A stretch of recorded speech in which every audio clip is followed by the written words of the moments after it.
రాజుల మొదటి గ్రంథము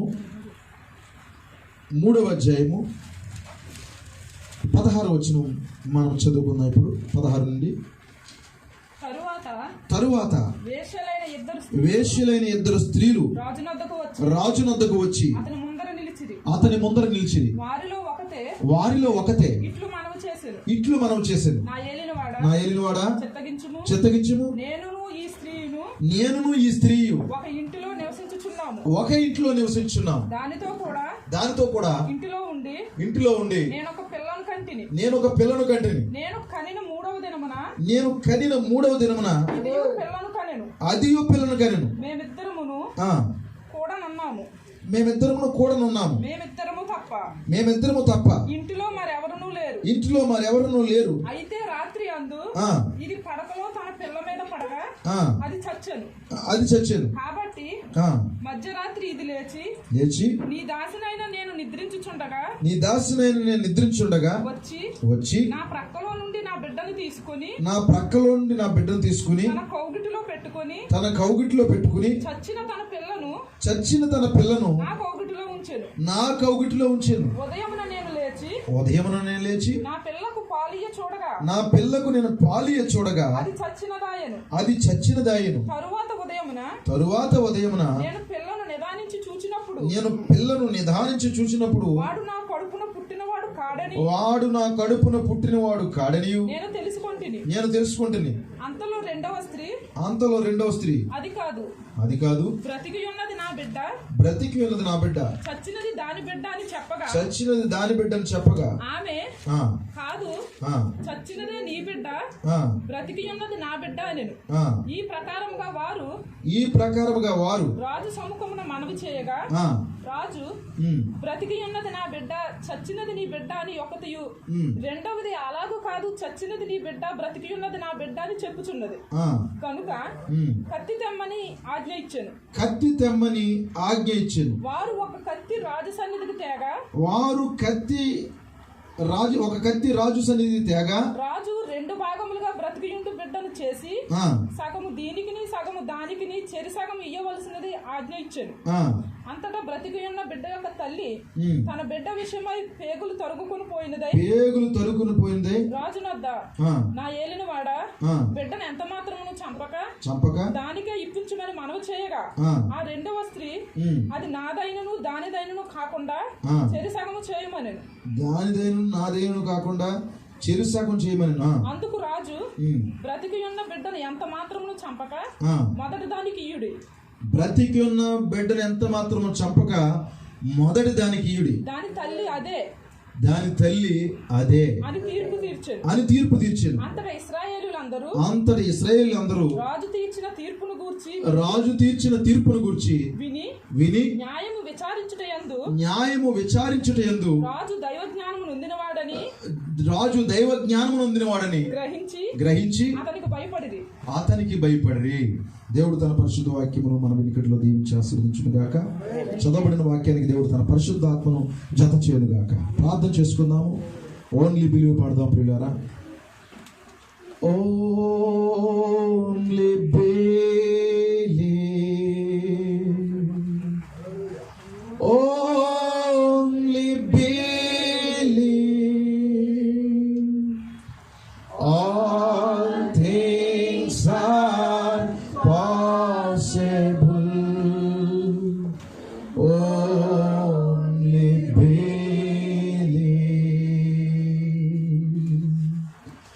Only believe. Only believe. All things are possible. Only believe. Jesus is here. My Jesus is here. And all things are possible. Jesus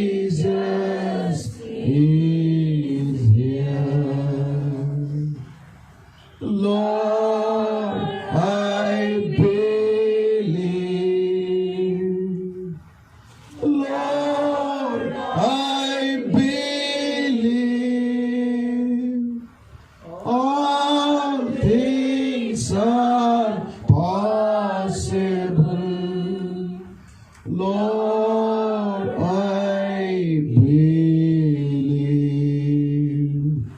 మధురమైన మా తండ్రి ప్రభువైన యేసుక్రీస్తు మీ ఘనమైన ఉన్నతమైన పరిశుద్ధమైన నామానికి స్తోత్రాలు చెల్లిస్తున్నాను.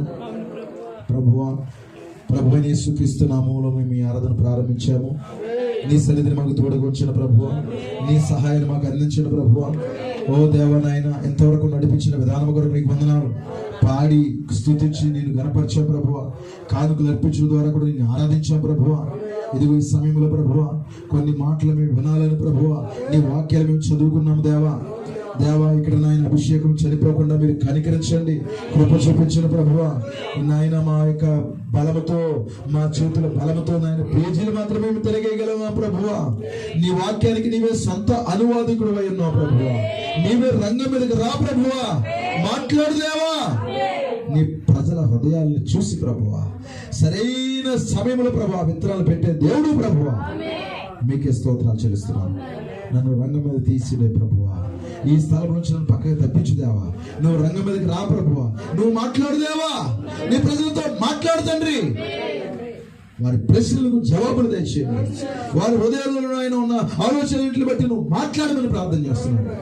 దయ్యము ప్రభువా వారు ఇక్కడ పని చేయాలని చూస్తున్నాడు, వాడు చదవగొట్టాలని చూస్తున్నాడు, వారి గలిబిలి చేయాలని చూస్తున్నాడు. వారి కార్యములు ప్రభు యేసుక్రీస్తునామములో గతిస్తున్నాను, వాడిని పొమ్మని ఆజ్ఞాపిస్తున్నాను. ప్రభు అయిన యేసుక్రీస్తు మీరు రంగం మీదకి రండి, నన్ను బలపరచండి, నా స్వరాన్ని ముట్టండి. సమస్త మహిమ ఘనత ప్రభావాలు మీరే పొందుకోండి. ప్రభు అయిన యేసుక్రీస్తు నామములో ప్రార్థించి అడుగుచున్నాము, ఆమేన్. దయచేసి కూర్చున్నాం ప్రియులారా.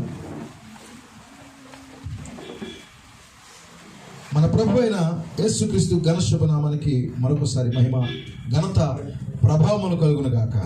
హల్లెలూయా. గత వారంలో మనం శమగర్ గురించి మనం మాట్లాడుకున్నాం ప్రియులారా.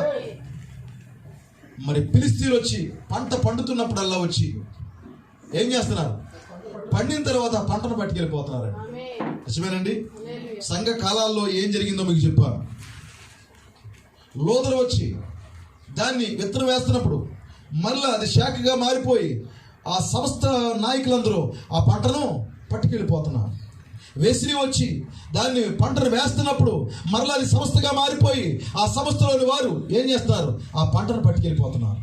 పెంతెకొస్తు తండ్రులు పంటను వేసినప్పుడు అది సంస్థగా మారిపోయి శాఖగా మారిపోయి ఆ తర్వాత ప్రజలు ఏం చేశారు? ఆ పంటను పాడు చేసేస్తున్నారు. అయితే ఇప్పుడు శమగర్ ఏం చేశాడు? ఆయుధాన్ని పట్టుకున్నాడు. ఆయుధం ఏంటి? అతడే ఆయుధమై ఉన్నాడు. ఆయుధాన్ని ఏం చేశాడు? ఉపయోగించాడు. 600 మందిని చంపేశాడు. దేవునికి స్తోత్రం కలుగును గాక. 600 మందిని చంపాడు. 6 సంఘ కాలాల్లో ఉన్నటువంటి దెయ్యాన్ని ఈ గడియ ప్రవక్త వాక్య ఖడ్గముతో ఎలా చంపాడో మీకు చెప్పాను ప్రియులా. దేవుని స్తోత్రములు. ఇప్పుడు శమగర్ ఎవరంటే నువ్వే. నేను పోయిన వారం కొన్ని విషయాలను చెప్పలేకపోయాను. శమగర్ ఎవరు? నువ్వే. అయితే పొలమేది? నీ శరీరమే. అర్థమవుతుందా? పొలము నీ శరీరమే. పంట ఏమిటి? ఆత్మఫలాలు, ఆత్మవరాలు, పరిపూర్ణ మానవ స్వరూపంలోని 7 సద్గుణాలు. శత్రువులు ఏం చేస్తున్నారు? దెయ్యం వచ్చి ఏం చేస్తుంది? నీ ప్రేమను లాగేస్తుంది, నీ విశ్వాసాన్ని తీసేస్తుంది, నీ సద్గుణాన్ని తీసేస్తుంది, నీ జ్ఞానాన్ని, ఆశా నిగ్రహాన్ని, సహనాన్ని తీసేస్తుంది. అప్పుడు ఏం చేయాలి? వాక్యము ఖడ్గమన్నాడు ప్రవక్త, ప్రార్థన ఆయుధం అన్నాడు, ఖడ్గమన్నాడు. ఇప్పుడు ఈ 2 ఆయుధాలు తీసుకుని ఏం చేయాలి? ఇప్పుడు కొలకర్రకి ఏముంటుంది?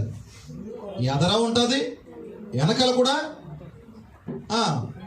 2 వైపుల్లో కూడా దానికి మరి ఉంటుందండి. ఒకవైపు ముళ్ళు ఉంటుంది, ఒకవైపు ఏమో మరి దాన్ని ఎలా ఉంటుంది? పదుతో ముళ్ళు ఉంటాయండి దాన్ని.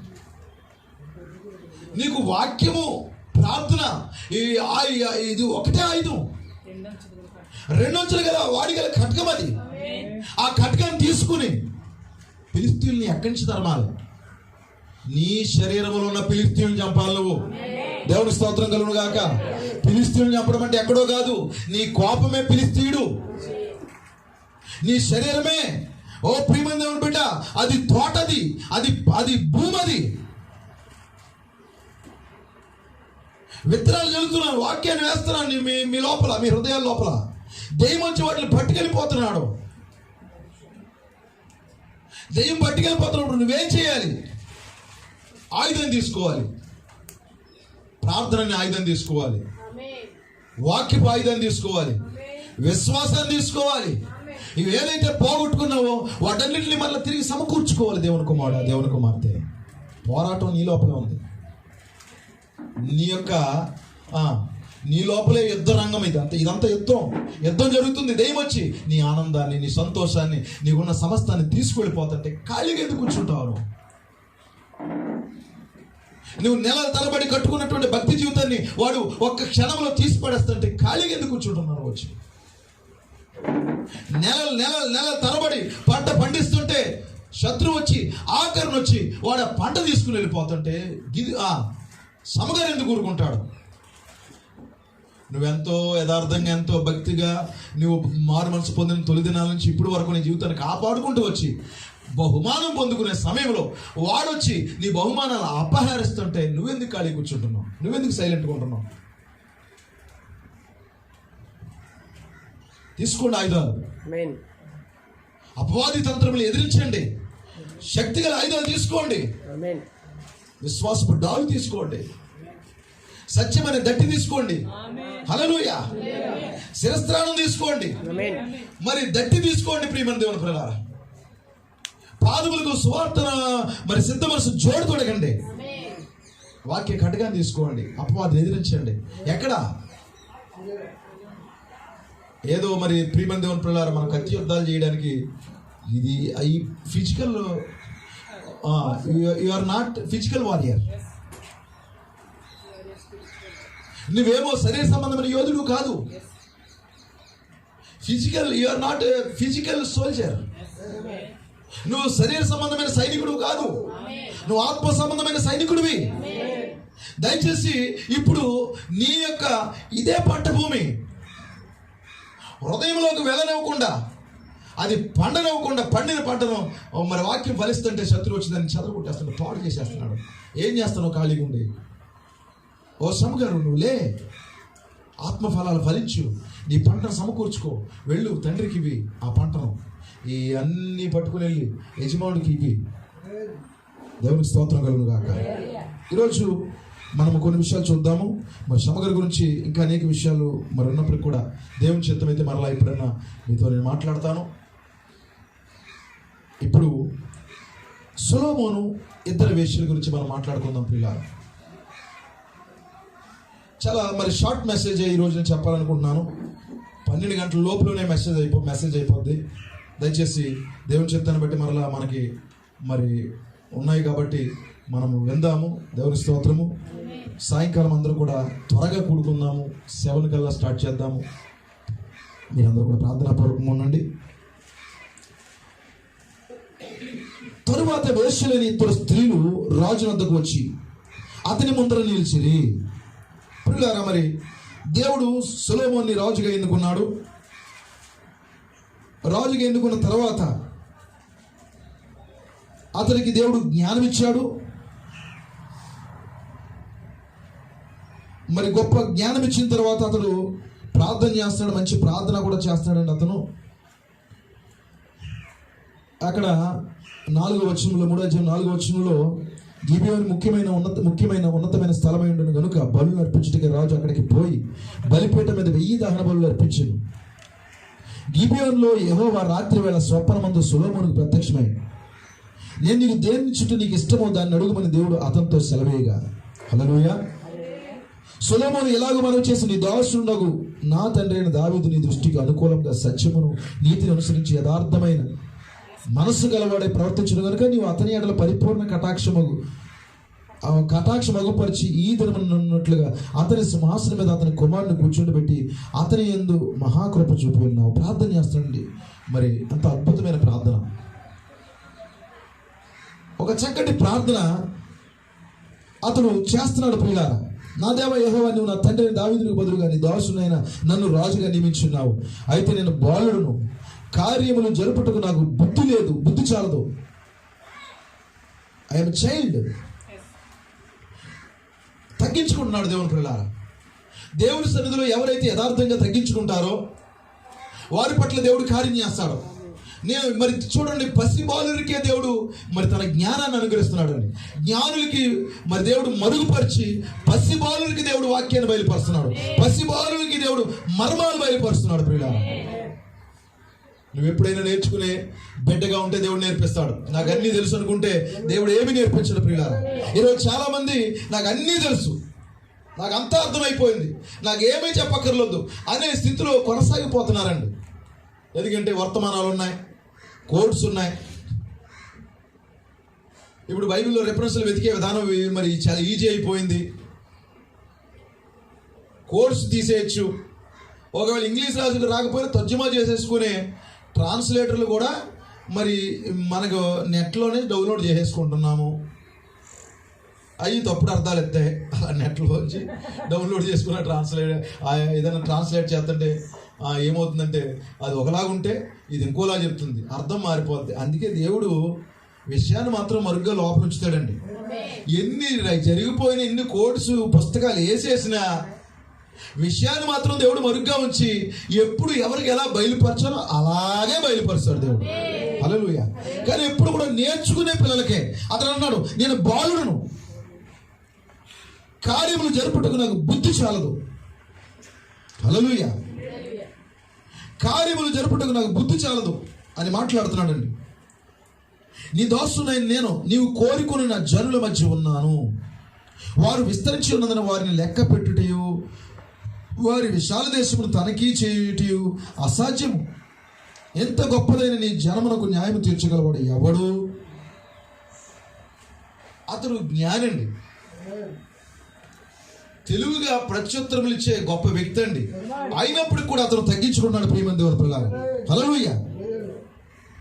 ఎవరికైతే సాధ్యము కాబట్టి నేను మంచి చెడ్డలు వివేచించి నీ జనులకు న్యాయము తీర్చినట్లు నీ దోస్తునైన నాకు వివేకము గల హృదయము దయచేయము. హల్లెలూయా. ఇంగ్లీష్లో చదువుతాం దాన్ని.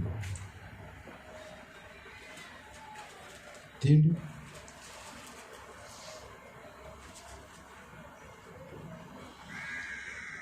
దేవుని స్తోత్రములు. చదవండి.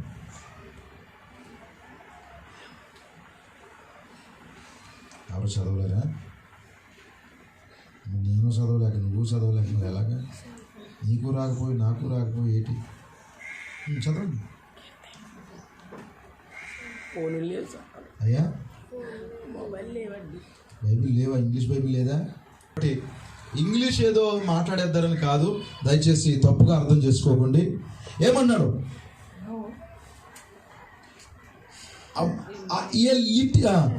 And I am but a little child. I know not how to go out or come in. దేవుని స్తోత్రం కలుగును గాక. ఏమన్నాడు? నేను చిన్న పిల్లవాడును, లిటిల్, చిన్న బాలుడును. చైల్డ్ అంటే ఇంకా చాలా తగ్గించుకున్నాడు, మరీ చిన్న పిల్లడు అయిపోయాడు. రాజు, హల్లెలూయా. రాజు అతడు 15వ సంవత్సరంలో వచ్చినా 12వ సంవత్సరంలో వచ్చినా ఎలాగ ఉంటాడంటే గర్వంతో ఉంటాడండి. కానీ ఇతను చాలా తగ్గించుకున్నాడు. ప్రియమైన దేవుని పిల్లారా, నేను ఒక చిన్న బాలుని అన్నాడు. అయితే 9వ వచనంలో give therefore thy servant an understanding heart to judge the people, that I may discern between good and bad.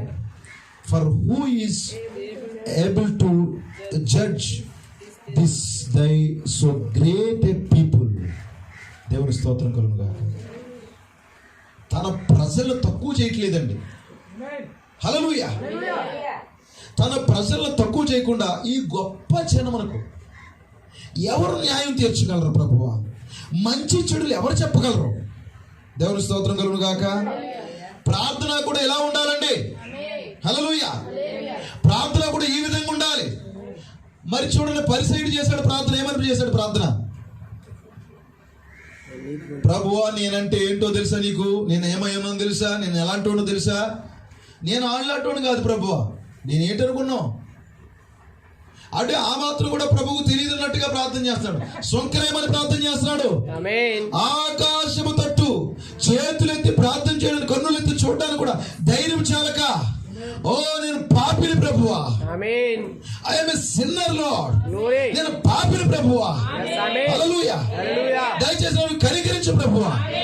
దేవుడికి ఆ ప్రార్థన నచ్చింది, హల్లెలూయా, అది అతనికి అనుకూలమైంది. ఆయనకి ఎంతమంది ఇప్పుడు తగ్గించుకుని ప్రార్థన చేయగలరు? ఎంతమంది మోకరించి ప్రార్థన చేయగలరు దేవుడి సన్నిధిలో?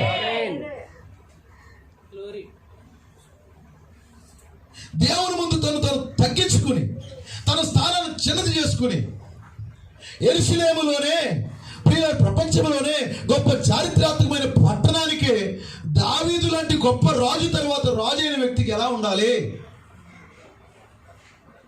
అసలు దావీదు పట్టణం అంటే సామాన్యం కాదు ప్రియులారా. వెరీ వండర్ఫుల్ సిటీ అది, అద్భుతమైన పట్టణము, అద్భుతమైన రాజకుమారుడు. ఎలా ఉండాలి? అతను అంటున్నాడు దేవుని ముందు తను తగ్గించుకునే విధానం చూడండి. నేను చిన్న బాలుడిని, నీ ప్రజలేమో గొప్పవారు. అసలు రాజు గొప్పోడా ప్రజలు గొప్పోడా చెప్పాలనుకుంటే రాజే గొప్పవాడు, కానీ ప్రజలు గొప్పవారు అన్నాడు. గ్రేట్ పీపుల్, చాలా గనులైన ప్రజలు, గొప్పవారు నీ ప్రజలు ప్రభువా. నువ్వు గొప్ప దేవుడు ప్రభువా. మంచి ఏదో చేయలేదో నాకు తెలియదు ప్రభువా. అప్పుడే దేవుడు బయలుపరుస్తాడు, అప్పుడే దేవుడు చెప్తాడు ఎవరికైనా. హల్లెలూయా. ఎలా వెళ్ళాలో తెలియట్లేదు ప్రభువా, ఏం చేయాలో తెలియట్లేదు ప్రభువా, ఎలా మాట్లాడాలో కూడా నాకు సరిగా మాటలు రావట్లేదు ప్రభువా, దయచేసి సహాయం చేయ ప్రభువా. నాకు తెలుసు అంతా, నాకేం చెప్పక్కర్లేదు. మంచి ఏదో చెడేదో తెలియకుండా మేమేమి అలాగేమో ఉండట్లేదు చెప్పడానికి. మేము అలా తగ్గించుకుని ప్రార్థన చేయాల్సినంత అవసరం లేదు. అది నిజమైన రాజు లక్షణం కాదు. రాజులైన యాజకులు ఏం చేస్తారో తెలుసా? వారు తగ్గించుకుంటారు. ప్రియమైన దేవుని పిల్లలు, దేవుని సన్నిధిలో తగ్గించుకుని ప్రభు అనే చిన్న బాలును ఆయన లిటిల్ చైల్డ్. మరి ప్రజల సంగతి గ్రేట్ పీపుల్. హల్లెలూయా. తను తగ్గించుకున్నాడు, తన ప్రజల్ని హెచ్చించాడు. మంచేదో చెడేదో నాకు తెలియదు ప్రభువా. ఏమండి, సొలొమోనుకి దావీదు ఉపదేశం చేయలేదనుకున్నారా? సొలొమోను దావీదు దగ్గర ఏమీ నేర్చుకోలేదనుకున్నారా? చాలా నేర్చుకున్నాడు సొలొమోను. మరి దేవుని పిల్ల సొలొమోనుకి దావీదు చనిపోయే ముందు ఒక ఉపదేశం చేశాడు. మందిరం కట్టడానికి అన్ని సమకూర్చేశాడు. ఇక ఏమీ అవసరం లేదు, ఇతను నెక్స్ట్ అలా వెళ్ళగానే స్టార్ట్ చేసేసి పరిపాలన. అయితే పరిపాలన స్టార్ట్ చేసే ముందు అతను ప్రార్థిస్తున్నాడు, ప్రభువా నేను చిన్నవాడిని, ఓ వధువా నువ్వు చిన్న వ్యక్తివే, నేను తగ్గించుకున్నాను చిన్నవాడిని, మనందరం చిన్నవారము, మేమేమీ కాదు ప్రభువా. తగ్గించుకుందాం ప్రియులారా. హంబుల్ థైసెల్ఫ్, నిన్ను నువ్వు తగ్గించుకో. మీకు బోధిస్తున్నప్పుడు నేను రాత్రి సహోదరులతో మాట్లాడాను. మీకు ఎంత గట్టిగా ఖండిస్తున్నప్పుడు అప్పుడు అనుకుంటున్నాను నేను, ఇది నాకు కూడా ప్రభువా. వారికి ఏదైతే గట్టిగా ఖండిస్తున్నానో అది నాకు కూడా. ఇదిగో తగ్గించుకోమన్నాను సంగమా, నన్ను నేను తగ్గించుకుంటున్నాను. మనందరూ తగ్గించుకుందాం. మనం ఏమీ కాదు. 2-3 ప్రసంగాలు చేసినంత మాత్రం చేత నేను గొప్ప ప్రసంగికుడిగా నేను ఫీల్ అవ్వట్లేదు. హల్లెలూయా. మన సంఘం కొరకు కొన్ని విషయాలు మనం మాట్లాడుకుంటున్నాం అంతే. మన సంఘం కొరకు కొన్ని వీడియోలు మనం అప్లోడ్ చేసుకుంటున్నాం అంతే. హల్లెలూయా. స్టోర్ చేసుకోవడం కష్టమైపోతుంది. చెప్పిన విషయాలు మనం మర్చిపోతున్నాం. ఇది ఒక ఈ మాధ్యమం ద్వారా మనకు ఉపయోగపడుతుంది అనుకుంటున్నాను. దేవుని స్తోత్రము. ఇక్కడ చూడండి, 2-3 విషయాలు మాట్లాడినంత మాత్రాన స్పీకర్ అయిపోయాడు ఎవడం. I know what I am. దేవుని స్తోత్రం కలుగు కాక. నేనేమై ఉన్నాను నేను ఎరుగుదును. నా స్థానం నాకు తెలుసు, నా సంఘానికి తెలుసు. God bless you. ఇప్పుడు చూడండి, అతను చాలా తగ్గించుకున్నాడండి. నేను చిన్న వ్యక్తిని ప్రభువా. ఎంత బాగా నచ్చుతుందండి ఆ ప్రార్థన. ఎస్, ఇలా ప్రార్థించేవాడు కావాలి. ఇలాంటి రాజులు కావాలి నాకు. ఆయన మనసులో ఫిక్స్ అయిపోయాడు, ఈ వ్యక్తి ద్వారా నేను ఒక మందిరం కట్టాలి. దావీదుకు ముందే చెప్పాడు, నీ తర్వాత రాబో సంతానం ఒకటి ఉంది, ఆ సంతానం ద్వారా నేను కట్టిస్తాను, సైలెంట్గా ఉండన్నాడు. అయితే అతడు ఎవరో దేవుడు తెలుసండి. ఆయన పేరు బయలుపరచలేకపోయినప్పటికీ కూడా దేవుడు తెలుసు అతడు ఎవరో. ఆ వ్యక్తి వచ్చి రంగం మీదకి వచ్చి అతడు తగ్గించుకునేంత వరకు కూడా ఉంటున్నారా? అతను రంగం మీదకి వచ్చి తను తగ్గించుకునేంత వరకు కూడా అతను ఎవరో ప్రపంచానికి తెలియదు. ఒకవేళ నువ్వే దేవుడికి ఒక మందిరం కట్టే వ్యక్తివేమో. హల్లెలూయా. నేను ఫిజికల్ గా మాట్లాడట్లేదు, ఫిజికల్ మందిరాలు మనకు అవసరం లేదు. హల్లెలూయా. నువ్వే దేవుడికి ఒక మందిరం ఎవరు? ఆయన జనులై ఉన్నారు. హల్లెలూయా. నువ్వే ఒక సొలొమోనువేమో. అతడు ఎలా వచ్చాడు? అతను జన్మ లాంటిది.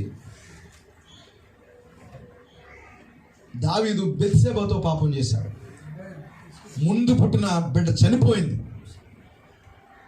ఆ తర్వాత వచ్చాడు ఈ వ్యక్తి. హల్లెలూయా. మనకు జన్మనిచ్చిన తల్లిదండ్రులు, మన పూర్వీకులు సరైన వాళ్ళు కాకపోవచ్చు, అందులోంచే దేవుడు నిన్ను ఎన్నుకున్నాడు. హల్లెలూయా. వారి శాఖల్లో ఉండిపోవచ్చు, వారి మతాల్లో ఉండిపోవచ్చు, అయినప్పటికీ కూడా అందులోంచి నిన్ను బయటికి తీసుకొచ్చాడు. బయటికి తీసుకొచ్చిన తర్వాత దేవుడు నిన్ను రాజుల కుటుంబంలో పెట్టాడు. సొలొమోను ఎక్కడ పెట్టాడు చెప్పండి? రాజుల కుటుంబంలో తీసుకొచ్చాడు. హల్లెలూయా. ఏ రాజుల కుటుంబానికి ఆ నేపథ్యం నుంచే తీసుకురావాలా?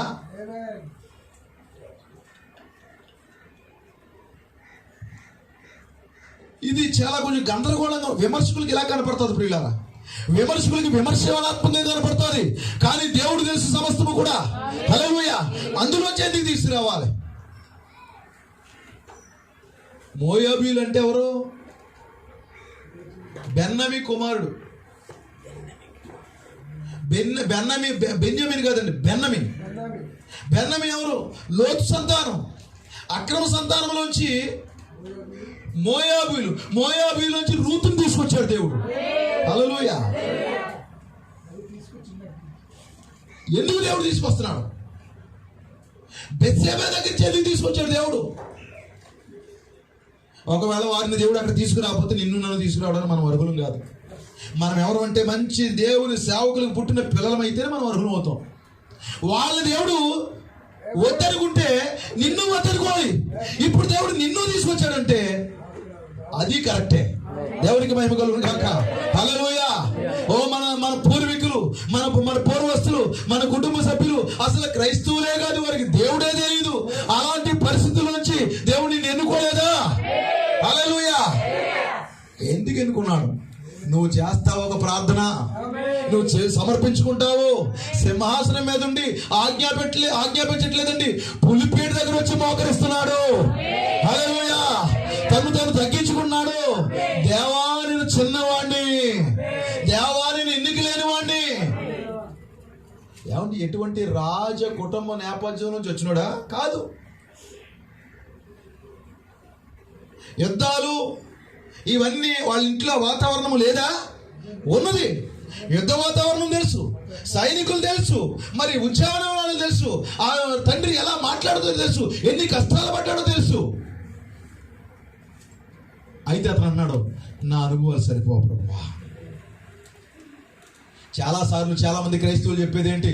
మాకు చాలా అనుభవాలు ఉన్నాయండి, మాకేమి సువార్త చెప్పక్కర్లొద్దండి, మాకేమి దేవుడి గురించి చెప్పక్కర్లొద్దండి, మాకేమి నేర్పించక్కర్లొద్దండి, మాకు ఎన్ని అనుభవాలు తెలుసా, మేము ఎంత ప్రార్థన చేసేవాళ్ళం, ఎక్కడెక్కడ తిరిగి వాళ్ళమో, నీకేం తెలుసు అబ్బా. ఇలాగ మాట్లాడుతూ ఉంటారండి. నీ అనుభవాలు పక్కన పెట్టు. నువ్వు ప్రతిరోజు చిన్నపిల్లడు వైపు, ప్రతిరోజు చిన్నపిల్ల వైపు, ప్రతిరోజు చైల్డ్ వైపు. హల్లెలూయా. ఎక్కడో అక్కడే, మళ్ళీ కొన్ని చోట్ల అయిపోక. కొన్ని చోట్ల ఏమన్నా నాకు తెలియదండి, నాకే తెలుసండి, ఎందుకంటే వాక్యం తగ్గించుకోమంది కదా, అందుకే వినడం రావాలన్నా. దేవుడి స్తోత్రం కలుగు కాక. చెప్పడం రావాలి, వినడం రావాలి. తగ్గించుకో మోకాళ్ళ దగ్గర. నువ్వు చైల్డ్ అని నువ్వు గమనిస్తే నువ్వు ఆత్మలో పెద్ద వ్యక్తివే. హల్లెలూయా. కానీ కొన్ని విషయాలు నువ్వు తగ్గించుకునేసరికి వచ్చేటప్పటికి చైల్డ్ అయిపో, చిన్న పిల్లడు అయిపో. ప్రభువా నేనేమీ కాదు నాయనా, నాకు మాట్లాడు ప్రభువా. నీ ప్రజలేమో గొప్పవారు, నీ పరిచర్య ఏమో గొప్పది. ఎవరైనా వచ్చి, రాజా ఏంటి పరిస్థితి, ఏం చేస్తే బాగుంటుంది, నువ్వెవడరా, ఎవరన్నా వచ్చి ఇలాగని అలాగని రాజుకి సలహాలు ఇచ్చారనుకోండి, ఏంట్రా నువ్వు మాట్లాడుతున్నావు, మా డాడీ ఎవరనుకున్నావు, కింగ్ డేవిడ్. మా కుటుంబం ఏమనుకుంటున్నావు, యోధా వంశం మాది, రాజవంశం మాది, మేము గొప్పవారము, మీరేంటి, మీరు చెప్పేదేంటి? ఏది కాదండి. అతనికి ఏమనిపించిందంటే ఇది కాదు పరిపాలనా విధానము. హల్లెలూయా. ఇది పరిపాలనా విధానం కాదు, నేను మందిరం కట్టాలి అంటే మరి పని కొనసాగించాలి, ఆయన పని కొనసాగించాలి. అయితే నేనేం చేయాలంటే మోకరించాలి.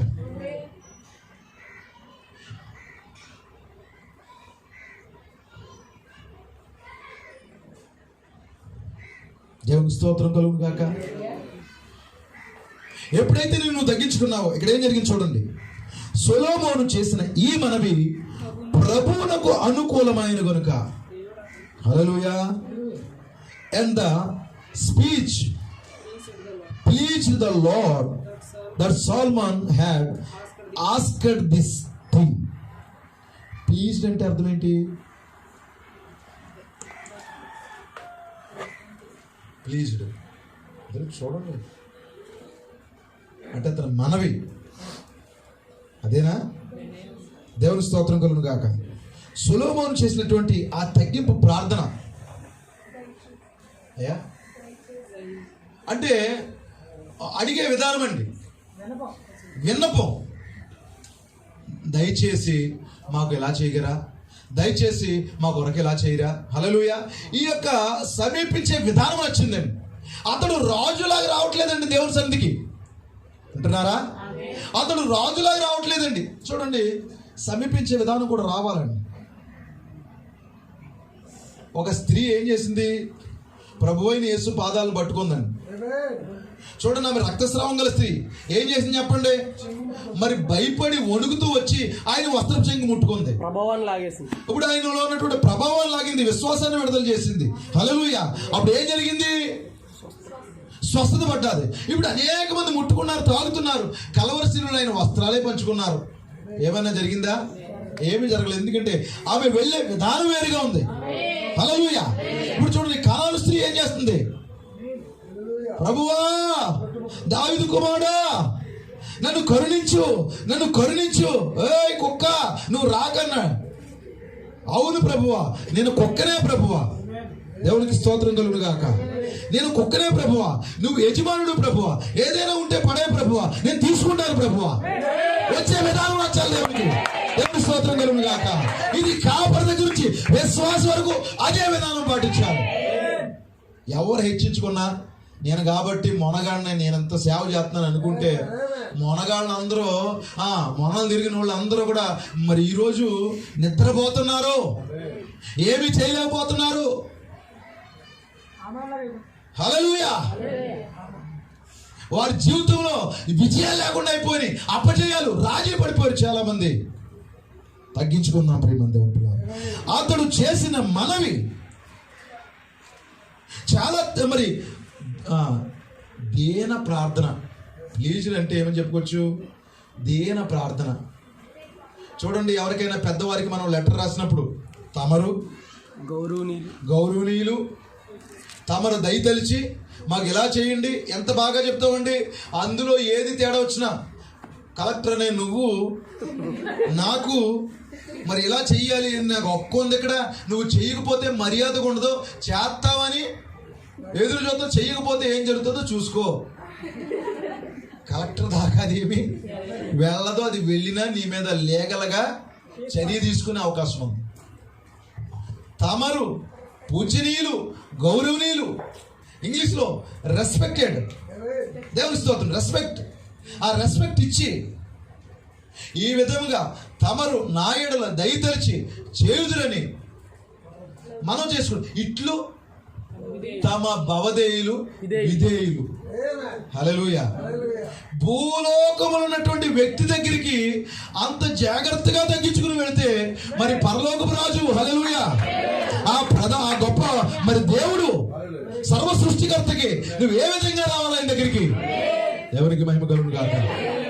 హంబుల్ చేస్తారు, నువ్వు తగ్గించుకో. అప్పుడు అంటండి, ఇలాగూ చేసిన మనవి ప్రభువునకు అనుకూలమైన గనుక.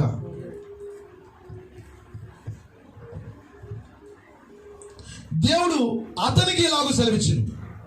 నువ్వు మాట్లాడే విధానాన్ని బట్టే దేవుడు కూడా మాట్లాడతాడు. హల్లెలూయా.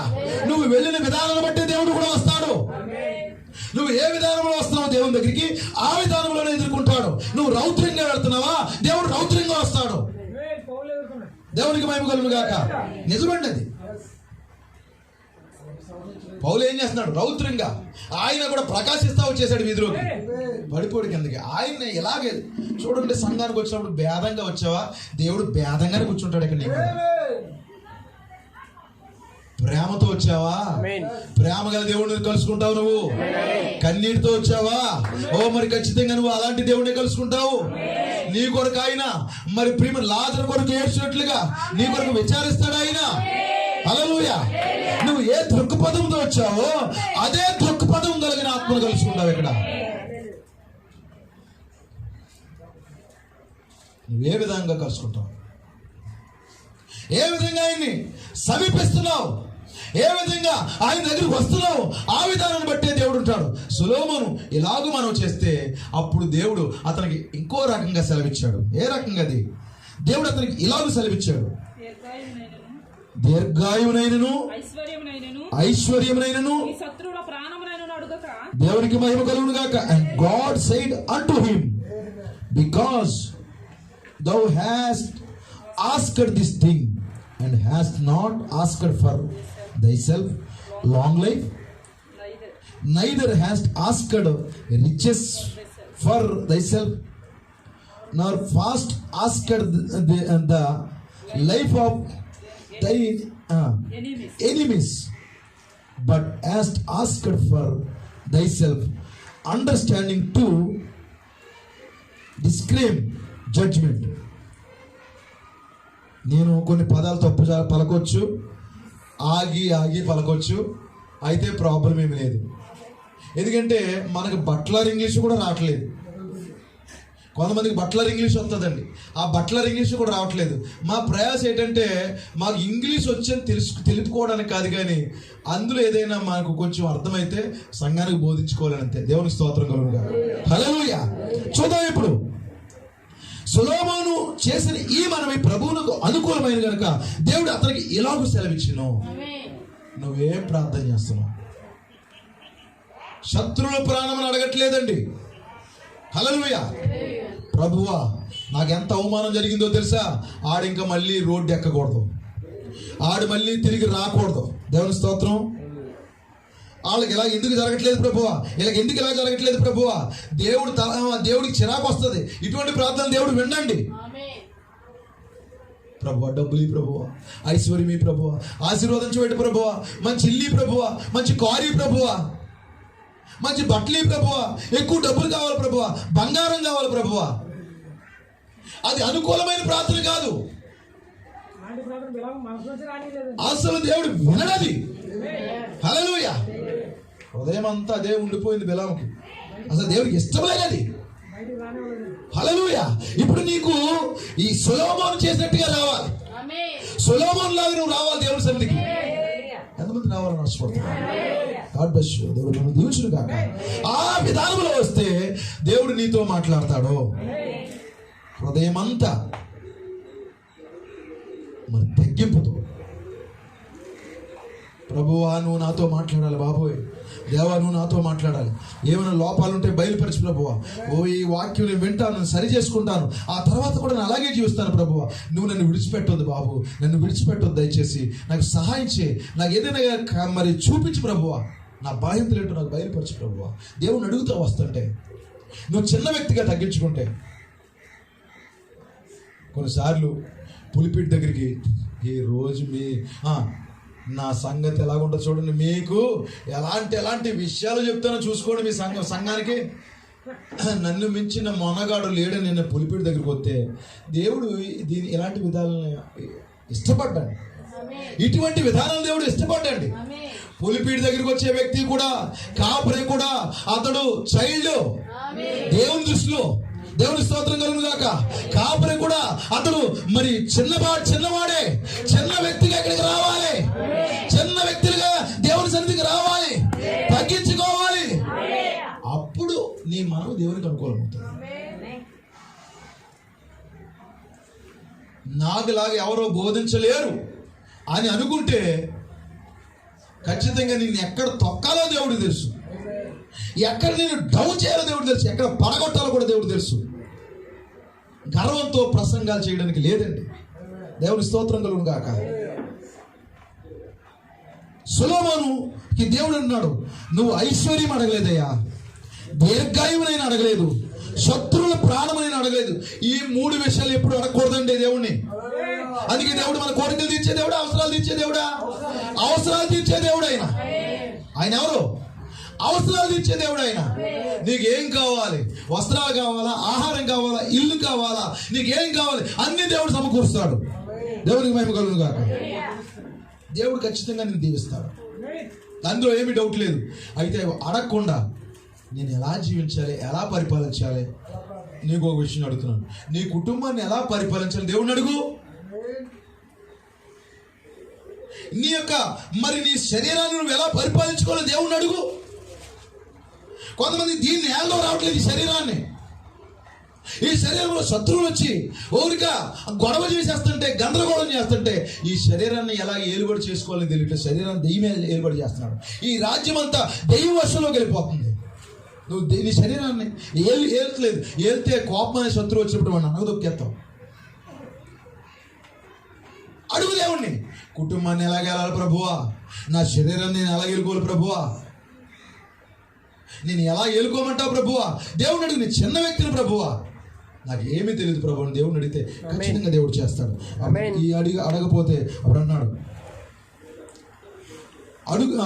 శత్రువుల ప్రాణములను అడుగక, చదవండి, న్యాయములను గ్రహించుటకు వివేకము అనుగ్రహించమని నువ్వు అడిగితివి. ఏమంటే దేవుడే కదండి. ఎవరైనా మనుషులు సొలొమోనుతో మాట్లాడుతున్నారా? దేవుడే సమాధానం చెప్తాడు. దేవుడు ప్రార్థనకు జవాబిచ్చే దేవుడేనా? ప్రార్థనకు జవాబిచ్చే దేవుడైనా. ఆయన నీ ప్రార్థన వింటలేదు అనుకోకు, వింటున్నాడు ఆయన. నీవు ఎలాగో అడిగినందున ఈ విధానంలో వచ్చినందుకు సొలొమోను, ఈ విషయం నాకు నచ్చిందయ్యా, ఈ విధానంలో వచ్చినందుకు నేను చాలా సంతోషిస్తున్నాను. హల్లెలూయా. సంఘాన్ని నేను చాలాసార్లు ఏ విధానంలో రావాలో చెప్తున్నాను, ఏ విధంగా దేవుని సమీపించాలో చెప్తున్నాను, నువ్వు ఎలా తగ్గించుకోవాలో చెప్తున్నాను, వాక్యంలో ఎలా ఎదగాలో చెప్తున్నాను, ఎక్కడ నువ్వు సరిగా ఉండాలో చెప్తున్నాను. ఆ విధానంలో వచ్చినప్పుడు ఖచ్చితంగా దేవుడు నిన్ను కలుసుకుంటాడు. ఇలాగో అడిగినందున, behold, I have done according to thy words. దేవుని స్తోత్రం కలుగును గాక. Behold, I have done according to thy words. Lo, I have given thee a wise and an understanding heart.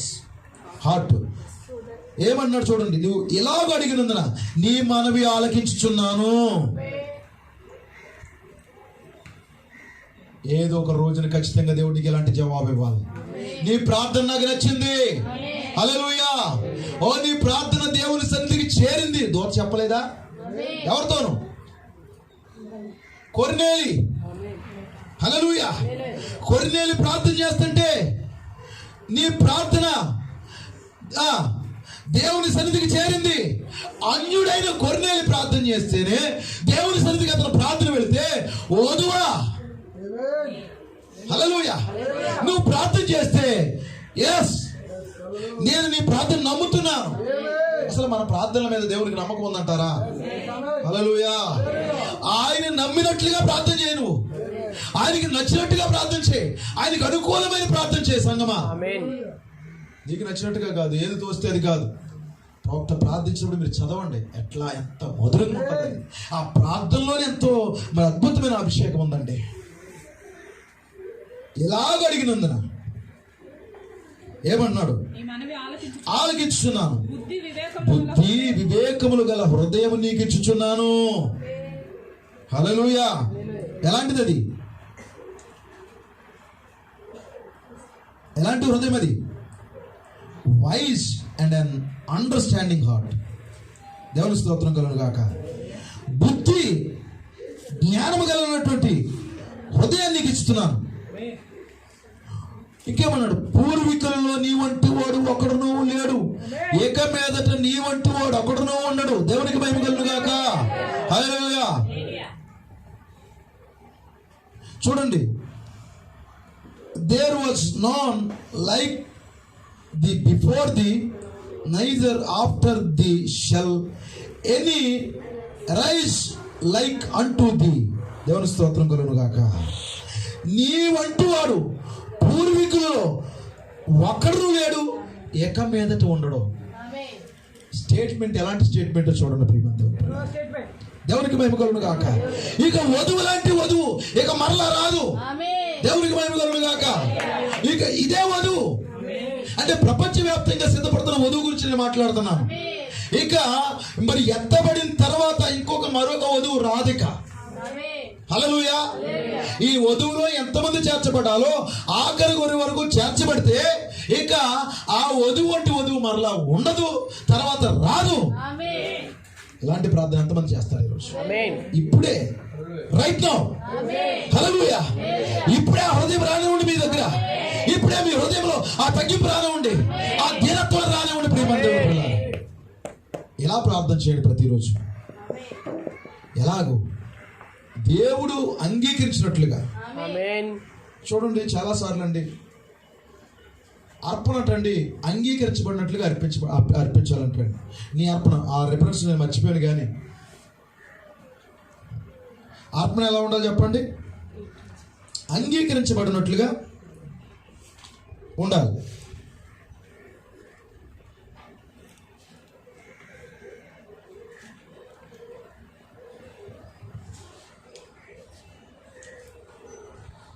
ఎప్పుడో అది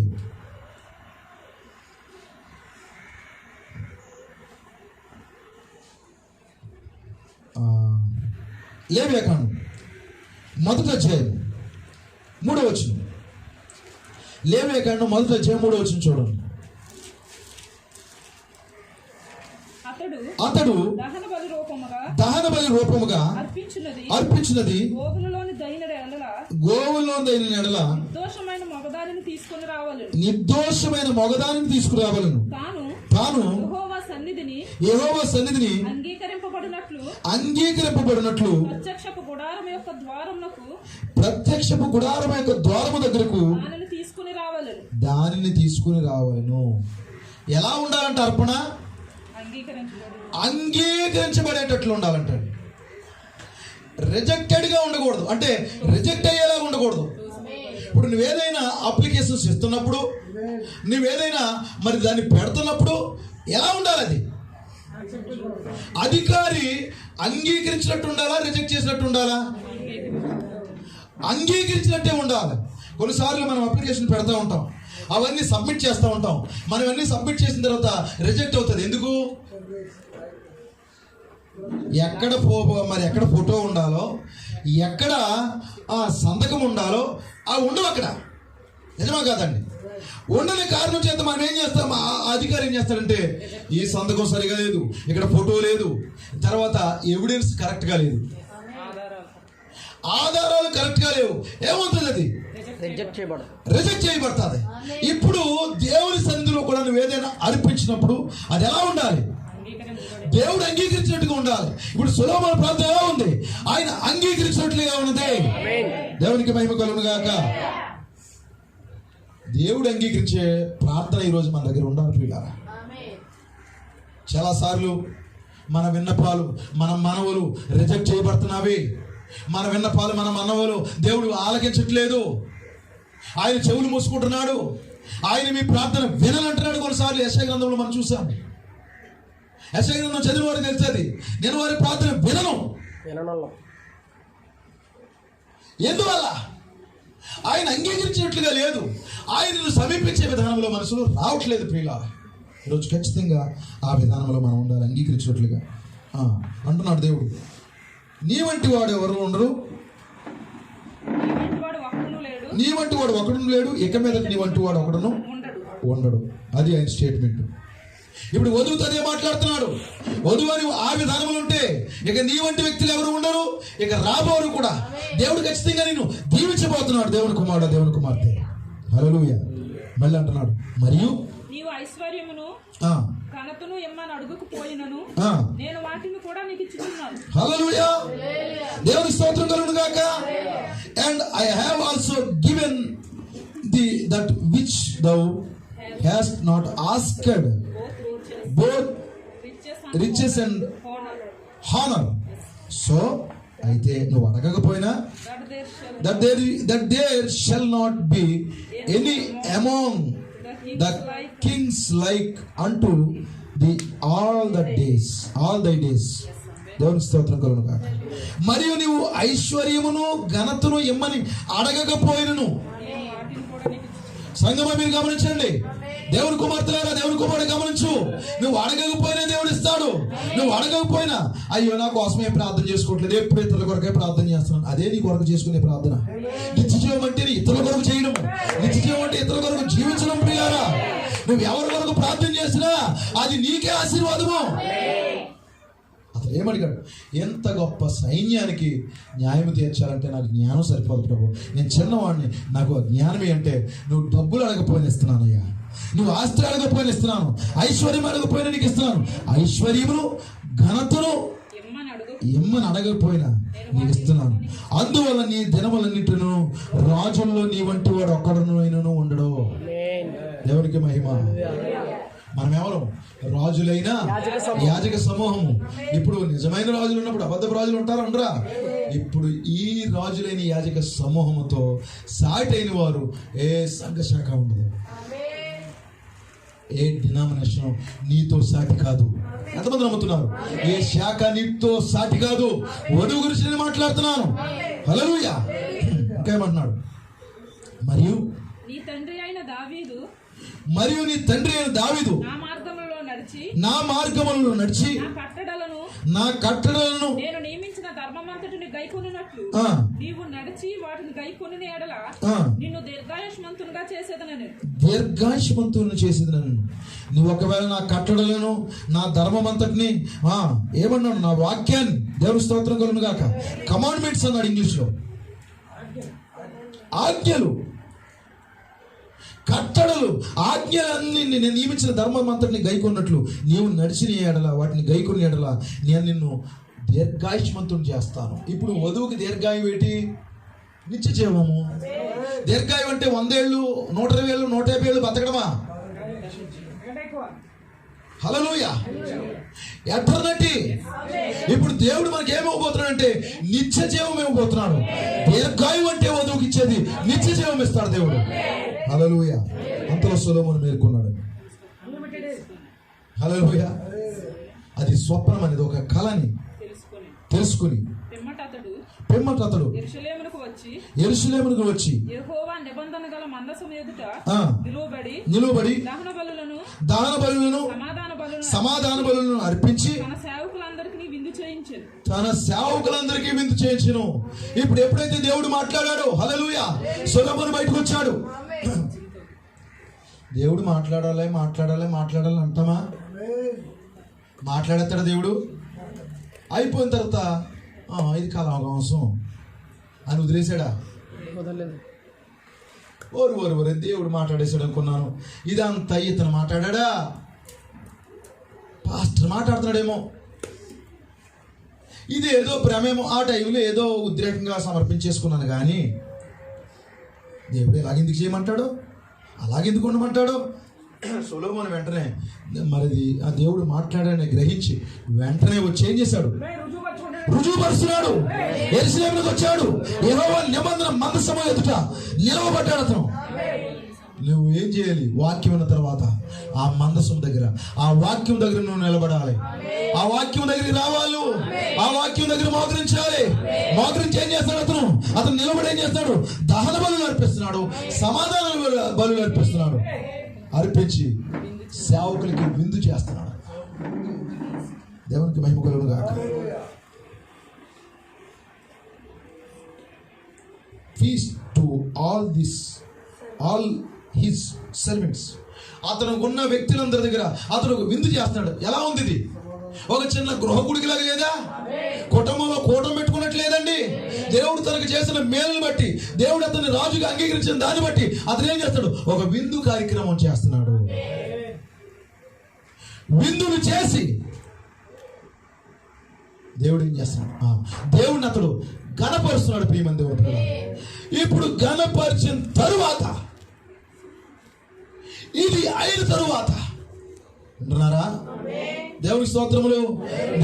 దేవుని దగ్గర నువ్వు సమర్పించుకున్నావు, దేవుని దగ్గర నువ్వు తగ్గించుకున్నావు, దేవుని దగ్గర నువ్వు ఏదో ఒప్పుకున్నావు, అవన్నీ దేవుడు నీతో మాట్లాడాడు.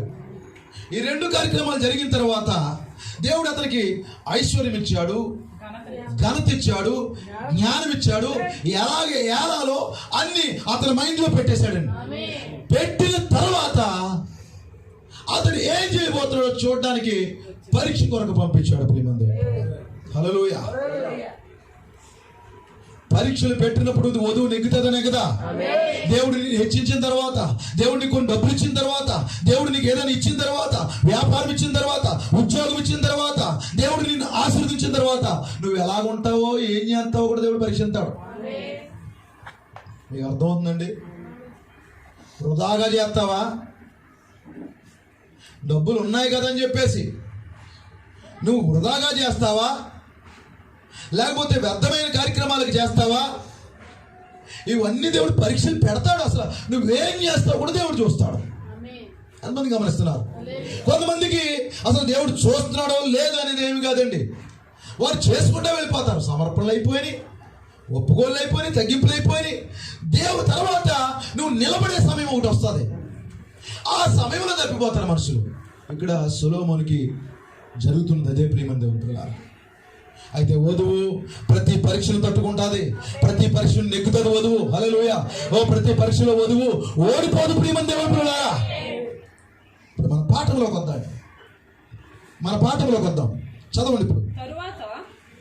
వేశ్యలైన ఇద్దరు స్త్రీలు రాజు వద్దకు వచ్చి అతని ముందర నిలిచిరి. ఇద్దరు మాట్లాడలేదు కానీ అందులో ఒకతే మాట్లాడుతుందంట. వారిలో ఒకతే ఇట్లు మనం చేసెను, నా ఏలినవాడా చిత్తగించుము, నేనును ఈ స్త్రీను ఒక ఇంటిలో నివసించుచున్నాము. వీళ్ళిద్దరూ ఎవరు రాజ్యములో ఉన్నారు? సొలొమోను రాజ్యములో వేశ్యలు ఉన్నారా?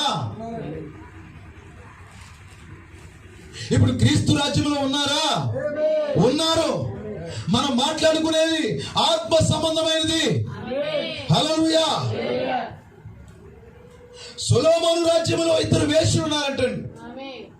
ఏమంటే అనేక మంది ఉంటుంది. వాళ్ళిద్దరి గురించి అందులో ఎందుకు రాయించాడు? ఏదో ఉంది అక్కడ. దేవునికి మహిమ కలుగును గాక. అక్కడ ఏమీ లేకుండా ఒట్టినే దేవుడు రాయించడు. సొలొమోను రాజ్యములో అతడు ప్రార్థన చేసి అతడు దేవుని సన్నిధిలో ఒప్పుకొని జ్ఞానమే ప్రభు అంటే అతడు మనం దేవుడు అంగీకరించిన తర్వాత వేశ్యలు రావడం ఏంటి? అక్కడికి there is something. హల్లెలూయా. అక్కడ ఏదో ఉన్నది. జ్ఞానం ఇచ్చిన తర్వాత, డబ్బులు ఇచ్చిన తర్వాత ఎలా ఖర్చు పెడతాడని చెప్పేసి ఏదైనా వెచ్చలవిడి ఖర్చులు పెట్టమంటే అది కాదండి.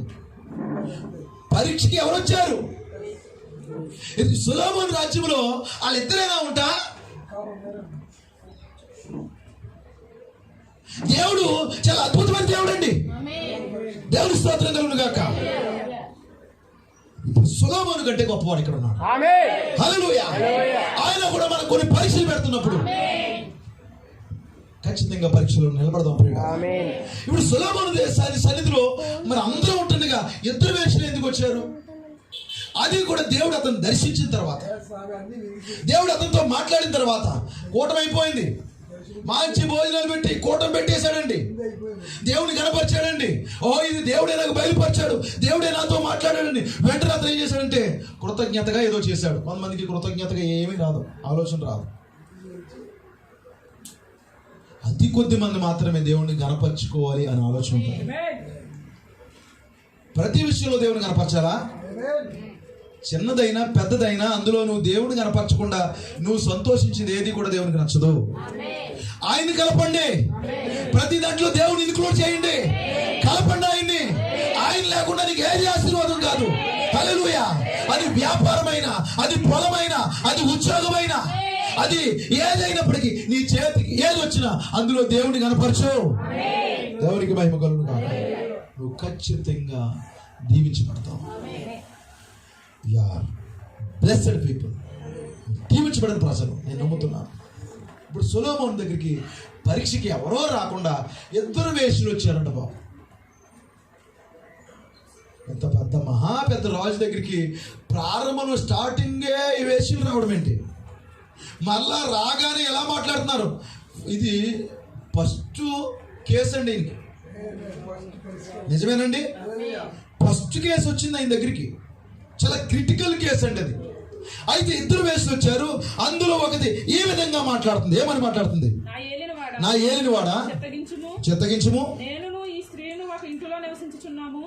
ఇద్దరు ఒకే ఇంట్లో ఉన్నవారంటే, నేను ఈ స్త్రీ ఒక ఇంట్లో నివసించుచున్నాము, దానితో కూడా ఇంట్లో ఉండి నేను ఒక పిల్లను కన్నాను. దాంతో ఉండే నేను ఒక పిల్లను కన్నాను. నేను కనిన మూడవ దినమున ఇదియు పిల్లను కనెను. మేమిద్దరమును కూడా ఉన్నాము. మేమిద్దరము తప్ప ఇంట్లో మరి ఎవరునూ లేరు. మా ఇంట్లో మేమిద్దరమే ఫస్ట్, ఇంకెవరూ లేరు. అయితే రాత్రి యందు ఇది పడకలో తన పిల్ల మీద పడగా అది చచ్చెను. ఇది మ్యాటర్ అండి. మిగతా వేషాలు వింటుంది. ఒక వేశ్య మాట్లాడుతుంది. ఏం చేస్తుందో తెలుసా? మరొక వేశ్య మీద నేరారోపణ చేస్తా ఉంది. నా యజమానుడా, సొలొమోను సన్నిధిలో జరుగుతుంది ఇదంతా కూడా. సొలొమోను రాజ్యంలో జరుగుతుంది ఇదంతా కూడా. ఇప్పుడు భౌతికంగా అక్కడ జరిగితే ఆత్మీయంగా ఇక్కడ జరగాల. హల్లెలూయా. దేవుడు ఒట్లే రాయించిన ప్రతి కార్యం కూడా ఆ భౌతికంగా అక్కడ జరిగితే ఆత్మీయ కూడా ఇక్కడ జరగాల. ఫస్ట్ ఎక్కడి నుంచి తీసి ఎక్కడ జరిగిందో చెప్పాలి. దేవుని స్తోత్రములు. ఇప్పుడు స్త్రీ అంటే దేనికి సాదృశ్యం? సంఘానికి సాదృశ్యము. రెండు సంఘాలయ్యి. మహావేశ్యం ఒకటి. దేవుని స్తోత్రం కలుగును గాక. దాని ఇంట్లో పుట్టిందో పిల్ల. దేవునికి మహిమ కలుగును గాక. దాని ఇంట్లో ఉంది ఇంకో వేశ్య. దేవుని స్తోత్రం కలుగును గాక. మనకి తెలుసు దేవుని పిల్లలారా, ఆ పాత పురాతన క్యాథలిక్ అది. ఇప్పుడు మనం ఉన్న వాళ్ళని మనం మాట్లాడుకోవట్లేదు, ఆ సిద్ధాంతాల గురించి మనం మాట్లాడుతున్నాం ప్రియులా. ఆ పాత పురాతన క్యాథలిక్ అది. దాని గురించి బైబిల్ ఏం రాయబడింది? అది వేశ్యని రాయబడింది. హల్లెలూయా. దానిట్లో ఉంది ఇంకో సంఘం. ఎవరు? దేవునికి మహిమ కలుగును గాక. క్యాథలిక్ నుంచి వచ్చాడు మార్టిన్ లూథర్. బయటకు వచ్చి ఏం చేస్తున్నాడు? దాని మీద ఆరోపణ చేస్తున్నాడు. హల్లెలూయా. ఏమని ఆరోపణ? అయ్యా అది పుట్టిన బిడ్డలు చంపేస్తుందయ్యా. ఎందుకంటే దానికి కొత్త జన్మ అంటే ఇష్టం లేదయ్యా. అది పుట్టిన బిడ్డలు చంపేస్తుందయ్యా. నేను కన్న బిడ్డను చంపేస్తుందయ్యా. నేను కష్టపడి వాక్యాన్ని తీసుకొస్తానని చంపేస్తుందయ్యా. అది ఎవరి దగ్గర? ఇది సొలొమోను సన్నిధిలో. దేవునికి మహిమ కలుగును గాక.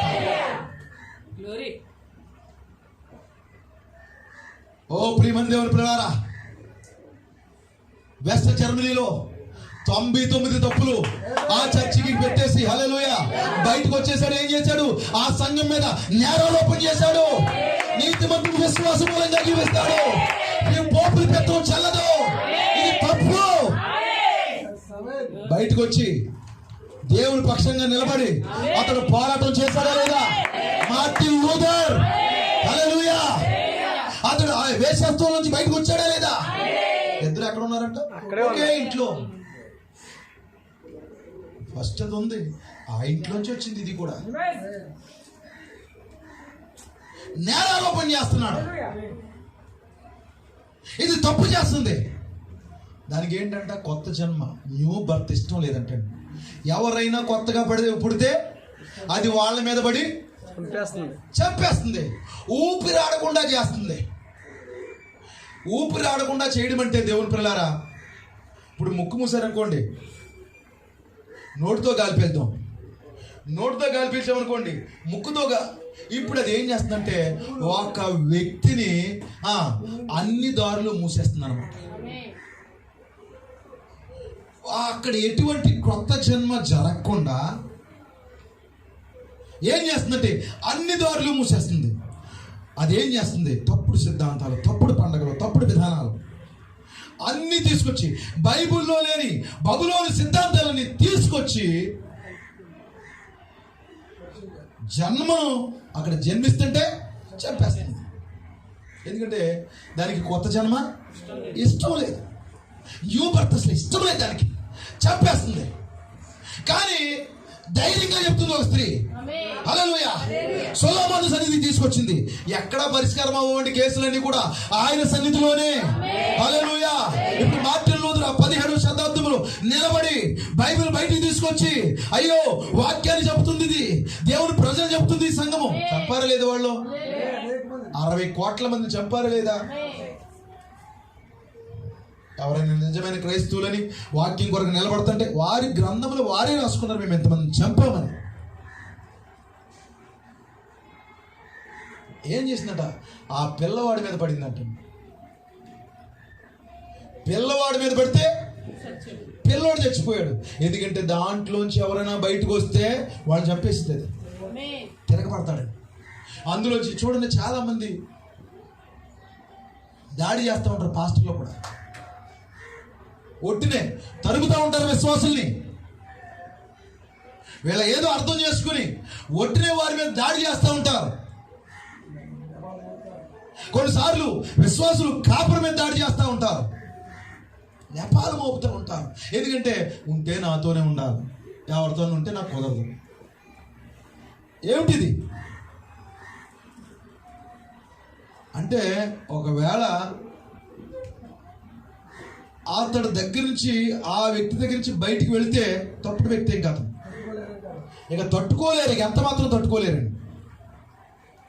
నేను బయటికి వెళ్ళమని చెప్పట్లేదు, నేను బయటికి వెళ్ళు, నువ్వు అలా చేయి ఇలా చేయి, అది నా యొక్క ప్రేరేపణ కాదు. అయితే నేనేం మాట్లాడుతున్నానో మీరు అర్థం చేసుకుంటున్నారని నేను నమ్ముతున్నాను. ప్రియమైన దేవుడు, ఎప్పుడైతే ఒక బిడ్డ జన్మించాడో వెంటనే కిల్ చేసేసింది. కిల్ చేస్తే ఈవిడికి ఇష్టం లేదు అది. మళ్ళీ ఏం చేసింది? బతుకున్న బిడ్డను తీసేసుకుని ఆవిడల్లో పెట్టేసుకుంది. రేపో మాపో ఆ బిడ్డని చంపేస్తుంది. ఎందుకంటే బిడ్డను, తన సొంత బిడ్డను చంపేసిందంటే పక్క బిడ్డ ఉంటే ఏటి పోతే దానికి, ఆ తర్వాతే తెలిసిపోయింది దానికి, వెంటనే చెప్పేసిందా లేదా? మొక్కలు చేసాడు పర్లేదు, ఆ సంఘం ముక్కలైపోయినా పర్లేదు, ఈ సంఘం ముక్కలైపోయినా పర్లేదు. క్రీస్తునందు ప్రియమైన దేవుని పిల్లారా, అది అంటుంది, ఏమంటుంది? ఒక స్త్రీ అంటుంది, ఈమె నా కుమారుడు చంపేసింది. పొద్దున్న చూసేటప్పటికి నా ఒళ్ళో చచ్చిన బిడ్డ ఉన్నాడు, చచ్చిన సిద్ధాంతాలతో నేను ఉండను. నిజమేనా? మార్టిన్ లూథర్ ఏమంటున్నాడు? ఈ చచ్చిన సిద్ధాంతాలు నాకు వద్దు, పోపుల పెత్తనాలు వద్దు, చెవుల్లో పాపాలు చెప్పడం వద్దు, నాకు ఈ తప్పుడు విధానాలు వద్దు, నేను బయటకు వచ్చేస్తాను. హల్లెలూయా. ఈ చచ్చింది నాది కాదు, చచ్చింది దాందే, బ్రతికింది నా బిడ్డ, నీతిమంతుడి విశ్వాస మూలంగా జీవించును, అది నా బిడ్డ. ఆ నీతీకరణ, ఆ జస్టిఫికేషన్ నాది. రాజా నాకు ఇప్పించి ఆ బిడ్డనే. అలాంటి పోరాటం అది చిన్న పోరాటం అనుకున్నారా? అది చిన్న పరిష్కారం అనుకున్నారా? కేసు అది ఈ కాలపు కేసు. అదే హల్లెలూయా. ఆ సొలొమోను ప్రభువుని యేసుక్రీస్తు అయినాడు. ఆ కేసు మన కాలంలో కూడా జరిగింది. 17వ శతాబ్దంలో జరిగింది అది. బైబిల్ ఏం చేశాడు? వారు బంధించేశారు. బంధించడం ఏంటి? చంపేయడమే కదా. చెరసాలలో వేయడమే, చంపేయడమే కదా. నలుమూలలో ఊపిరాడకుండా చేయడమే కదా. దాని మీద పడ్డమే కదా. అయితే సొలొమోను, మార్టిన్ లూథర్ అన్నాడు, ఈ వాక్యం నాది. చచ్చింది వారిది, సిద్ధాంతాల వారివి, పెత్తనాలు వారివి, తప్పుడు విధానాలు, పండగలన్నీ వారివి, ఇది నాది. హల్లెలూయా. దేవునికి మహిమ కలుగును గాక. క్రీస్తునందు ప్రియమైన దేవుని పిల్లారా, సొలొమోను అలాగే చూస్తున్నాడు. ఇద్దరు స్త్రీలను గమనిస్తున్నాడు, ఎక్స్ప్రెషన్స్ గమనిస్తున్నాడు. ఈవిడ ఎలా ఎక్స్ప్రెషన్ ఇస్తుంది, ఆవిడ ఎలా ఎక్స్ప్రెషన్ ఇస్తుంది, ఈవిడ ఎలా మాట్లాడుతుంది, ఈ ఆరాధన ఎలాగుంది, ఆ ఆరాధన ఎలాగుంది, దేవుడు గమనిస్తున్నాడు. హల్లెలూయా. నీ తగ్గింపు ఎలాగుంది, నాకు తగ్గింపు ఎలాగుంది, సొలొమోను గమనిస్తున్నాడు. నేను సేవకు వచ్చేసాను, నేను సంఘాన్ని కట్టేస్తున్నాను, నా సేవ ఎలాగుందో కూడా దేవుడు పరీక్షిస్తున్నాడు. నా భక్తి విధానం ఎలాగుందో దేవుడు పరీక్షిస్తున్నాడు. నీటి మీద కట్టేసుకుని ఇసుక మీద కట్టేసుకున్నట్టుగా ఉంటే సొలొమోను తెలుసు ఎవరికి న్యాయం చేయాలో, ఎవరికి న్యాయం చేయకూడదు, లేకపోతే ఎవరికి న్యాయం చేయాలో, ఎవరిది తప్పో ఒప్పో. సొలొమోను ఆ తీక్షణంగా ఆ కన్నులు పరీక్షిస్తున్నాయి. సొలొమోను కన్నులు. ఈరోజు క్రీస్తునందు ప్రియులారా, నన్ను నేను ప్రూవ్ చేసుకోవడానికి సొలొమోను ఉన్నాడు ఇక్కడ. నిన్ను నువ్వు ప్రూవ్ చేసుకోవడానికి నేను మంచి వ్యక్తివి అని నేను చెప్పక్కర్లేదు, దేవుడే నిన్ను ప్రూవ్ చేస్తాడు. మన కాలంలో ఏం జరిగింది? దేవుడికి మహిమ కలుగును గాక.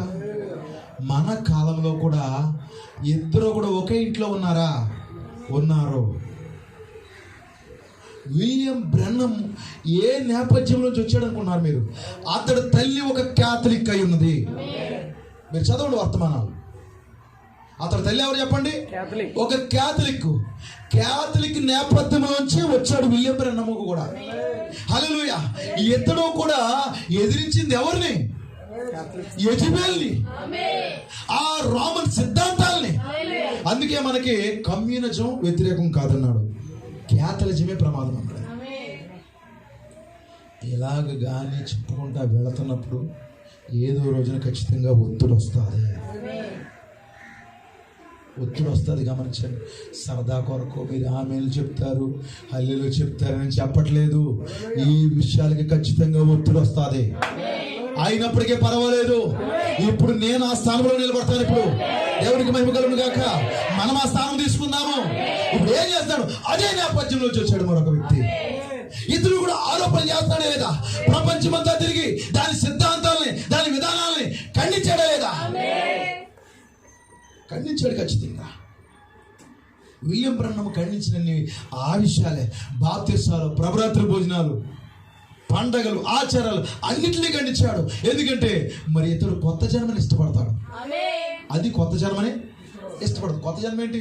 మారు మనసు పొందడం, ప్రభు యేసుక్రీస్తు నామములో బాప్తిసం పొందడం, పరిశుద్ధాత్మను పొందుకోవడం, నీతీకరణ, శుద్ధీకరణ, పరిశుద్ధాత్మను పొందుకుని స్థానంలో పెట్టబడడం కొత్త జన్మ. కానీ కొత్త జన్మ వారికి ఇష్టం ఉండదు. పెద్ద స్టార్ కట్టమంటే కడతారు, పెద్ద హంగామా చేయమంటే చేస్తారు, ఈ వీధి అంతా లైటింగ్ పెట్టమంటే పెడతారు. హంగామాలు చేయడం ఇష్టం తప్పితే, అంటే చావు కంపు కొట్టే చచ్చిన క్రియలు చేయడం ఇష్టం తప్పితే కొత్త జన్మ దానికి ఇష్టం ఉండదండి. అయితే ప్రియమైన దేవుని పిల్లారా, ఏం చేస్తుంది? విలియం బ్రెన్నమ్ లేచి దానికి సమాధానం చెప్పేటప్పటికి అది సంఘాన్ని చంపేసిందా లేదా? ఎంతమంది అర్థం చేసుకున్నారు? సంఘం చచ్చిపోయేటప్పటికి, విలియం బ్రెన్నమ్ వచ్చేటప్పటికి సంఘం క్యాథలిజంలో పడిపోయి, రోమనిజంలో పడిపోయి, తప్పుడు సిద్ధాంతాలు, తప్పుడు పండుగలు, తప్పుడు బాప్తిసాలు, బైబిల్లోని సిద్ధాంతాలన్నింటినీ మరి తీసుకొచ్చి సంఘాన్ని ఆత్మీయంగా చంపేసింది. ఆత్మీయంగా చంపేస్తుంటే అదే ఇంట్లోంచి వచ్చిన ఒక వ్యక్తి, హల్లెలూయా, అదే ఇంట్లోంచి వచ్చినటువంటి ఒక వ్యక్తి లేచాడు. అతను విలియం మ్యారియన్ బ్రెన్నమ్ అయి ఉన్నాడు. అతను ప్రపంచమంతా తిరిగాడు, దాని సిద్ధాంతాలు ఖండించాడు. సొలొమోను సన్నిధిలో, ఇన్ హిస్ ప్రెసెన్స్, ఆయన సన్నిధిలో, సొలొమోను సన్నిధిలో 17వ శతాబ్దంలో మార్టిన్ లూథరు ఆ స్థానం తీసుకుంటే, ఈ కాలంలో, ఈ శతాబ్దంలో, ఈ 20వ శతాబ్దం ప్రవక్త ఆ స్థానాన్ని తీసుకున్నాడు. ప్రియమైన దేవుని పిల్లలు, ఇద్దరు కూడా ఎక్కడికి వచ్చారు? సొలొమోను సన్నిధికి. ఇద్దరు కూడా దాన్ని ఖండించారు. ఇద్దరు కూడా కొత్త జన్మ కొరకు, అతడు నీతీకరణ కొరకు అయితే ఇతడు పరిశుద్ధాత్మ బాప్తిస్మం, మొత్తం 3 కార్యాలు కూడా ఇతను పొందేసుకున్నాడు. ఇతడు పరిచర్యలో, హల్లెలూయా, ఇతర పరిచర్యలో అనేక మంది జన్మించారు. అనేక కొత్త జన్మలు జన్మించారు. అనేక మంది తిరిగి జన్మించారు. ఎన్ని లక్షల ఆత్మలు సంపాదించాడు తెలుసా? 10 లక్షల ఆత్మలు ఒక వ్యక్తి. గుర్తుపెట్టుకోండి, ఒక వ్యక్తి ఎన్ని లక్షల ఆత్మలు సంపాదించాడు తెలుసా? ఇది నా స్టేట్మెంట్ కాదు, ఇది విలియం బ్రెన్నమ్ స్టేట్మెంట్. విలియం బ్రెన్నమ్ ద్వారా పరిశుద్ధాత్మ స్టేట్మెంట్. అతను బాధపడతాడండి. ఒక రోజు వర్తమానం చదువుతున్నప్పుడు సిగ్గుపడ్డాను నేను. 10 కోట్ల మందిని రక్షించవలసిన ఉండగా 10 లక్షల మందినే సంపాదించాను దేవుని కొరకని బాధపడతాడు. పట్టుమని 10 మందిని సంపాదించలేని నా బోటోడి పరిస్థితి ఏంటి ప్రభువా?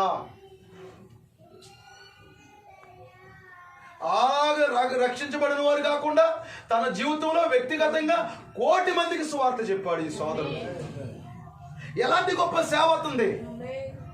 ఇతని పరిచర్యలో కొత్త జన్మలు అనేకమైనవి ఉన్నామండి. అయితే ఏం చేస్తుంది అది? ఆ స్త్రీ ఏం చేస్తుంది? ఇతనితో పోరాడుతుందా లేదా, ఈ సంఘంతో పోరాడుతుందా లేదా, మరొక స్త్రీలతో పోరాడుతుందా? బతికిన పెట్టే నాది. ఈ బోధించుకో, నిన్ను అమెరికా ప్రెసిడెంట్ చేస్తాం ఎవరన్నారు? క్యాథలిక్ తిట్టొద్దు, ఈ విధానాలు తిట్టొద్దు. పోపు దగ్గరికి వెళ్ళమన్నారండి, మోకరించి మోకాళ్ళ మీద నడుచుకుంటా వెళ్ళాలి, ఆ ఉంగరాన్ని ముద్దు పెట్టుకోవాలి. నేను వెళ్ళను. ఆయన అతన్ని కలుసుకునే అవకాశం వచ్చినప్పుడు కూడా నేను వెళ్ళను. నాకు అమెరికా ప్రెసిడెంట్ పదవి వద్దు, నేను బిషప్ గా ఉండడం ఇష్టం లేదు. నేను కొత్త జన్మ కావాలి, నాకు జన్మించిన బిడ్డలు కావాలి, నాకు ఈ బిడ్డ కావాలి. హల్లెలూయా.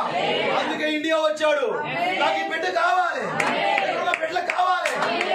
పోరాడు, మత నాయకులతో పోరాడు, దెయ్యాలతో పోరాడాడు అతను. ఎందుకు? ఆఫ్రికా వెళ్ళాడు, నాకు ఈ బిడ్డ కావాలి. ప్రపంచమంతా అలివేసిందా దెయ్యము? ప్రపంచమంతా దెయ్యం అలివేసిందా? అయితే ప్రపంచమంతా వెళ్ళాడు లేదా? నిజంగా ఆ స్త్రీ సొలొమోను సన్నిధిలో మరొక స్త్రీతో పోరాడితే, ఈ రోజు మన ప్రశస్తమైన సహోదరుడు నా కొరకు పోరాడాడు. ఇండియా వచ్చి అతను నా కుమారుడు అన్నాడు, ఇండియా వచ్చి ఆమె నా కుమార్తె అన్నాడు. హల్లెలూయా. అతను పోరాట ఫలితమే. లేకపోతే ఆమె పోరాడకపోతే ఈ బిడ్డ కూడా ఆమె చేతిలో చచ్చిపోవాలి.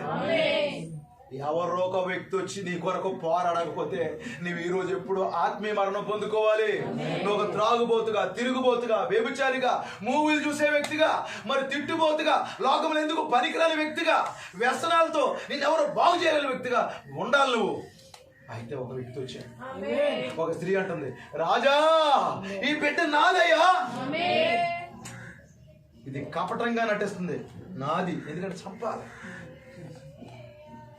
దెయ్యం యొక్క ప్లాన్ ఏంటనుకున్నారు? నువ్వు నా కుమారుడివి, నువ్వు నా కుమార్తెవి, నిన్ను ఆశీర్వదింతాను, నిన్ను దీవెంతాను, జేబు నిండా డబ్బులు, ఇంటి నిండా డబ్బులు.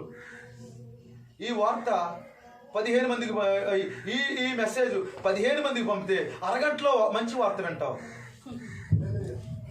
అలాగనగానే ఏం చేస్తాం? వెంటనే షేర్ చేస్తారు చాలా మంది. అలాగే అది భ్రమ పెట్టి బాగా మరి ఉన్నతమైన స్థానంలో పెట్టాలని చూసి నేను దెబ్బ కొడుతుంది. ఇక్కడ దెబ్బగా కొట్టినా వాడి దెబ్బ పడేవాళ్ళు ఎవరూ లేరు. హల్లెలూయా. ఇక్కడ ఖచ్చితంగా మరి మంచి నమ్మకమైన బిడ్డలు నేను చూస్తున్నాను. హల్లెలూయా. అది లోకంలో ఏం చేస్తుంది? మోసం చేస్తుంది. ఎందుకు? నువ్వు నా కుమారుడివే, నువ్వు నా కుమార్తెవే, ఇదే నా బిడ్డ, ఈ సంఘం నాది. ఇప్పుడు సంఘాలన్నీ ఐక్యమైపోతున్నాయి.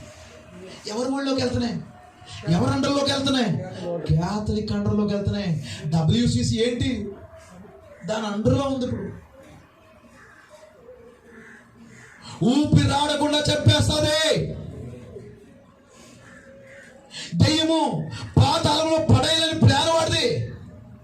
అది సొలొమోను సన్నిధిలోకి వచ్చి చూడండి, వాళ్ళు బాప్తిసాలు ఇస్తారు.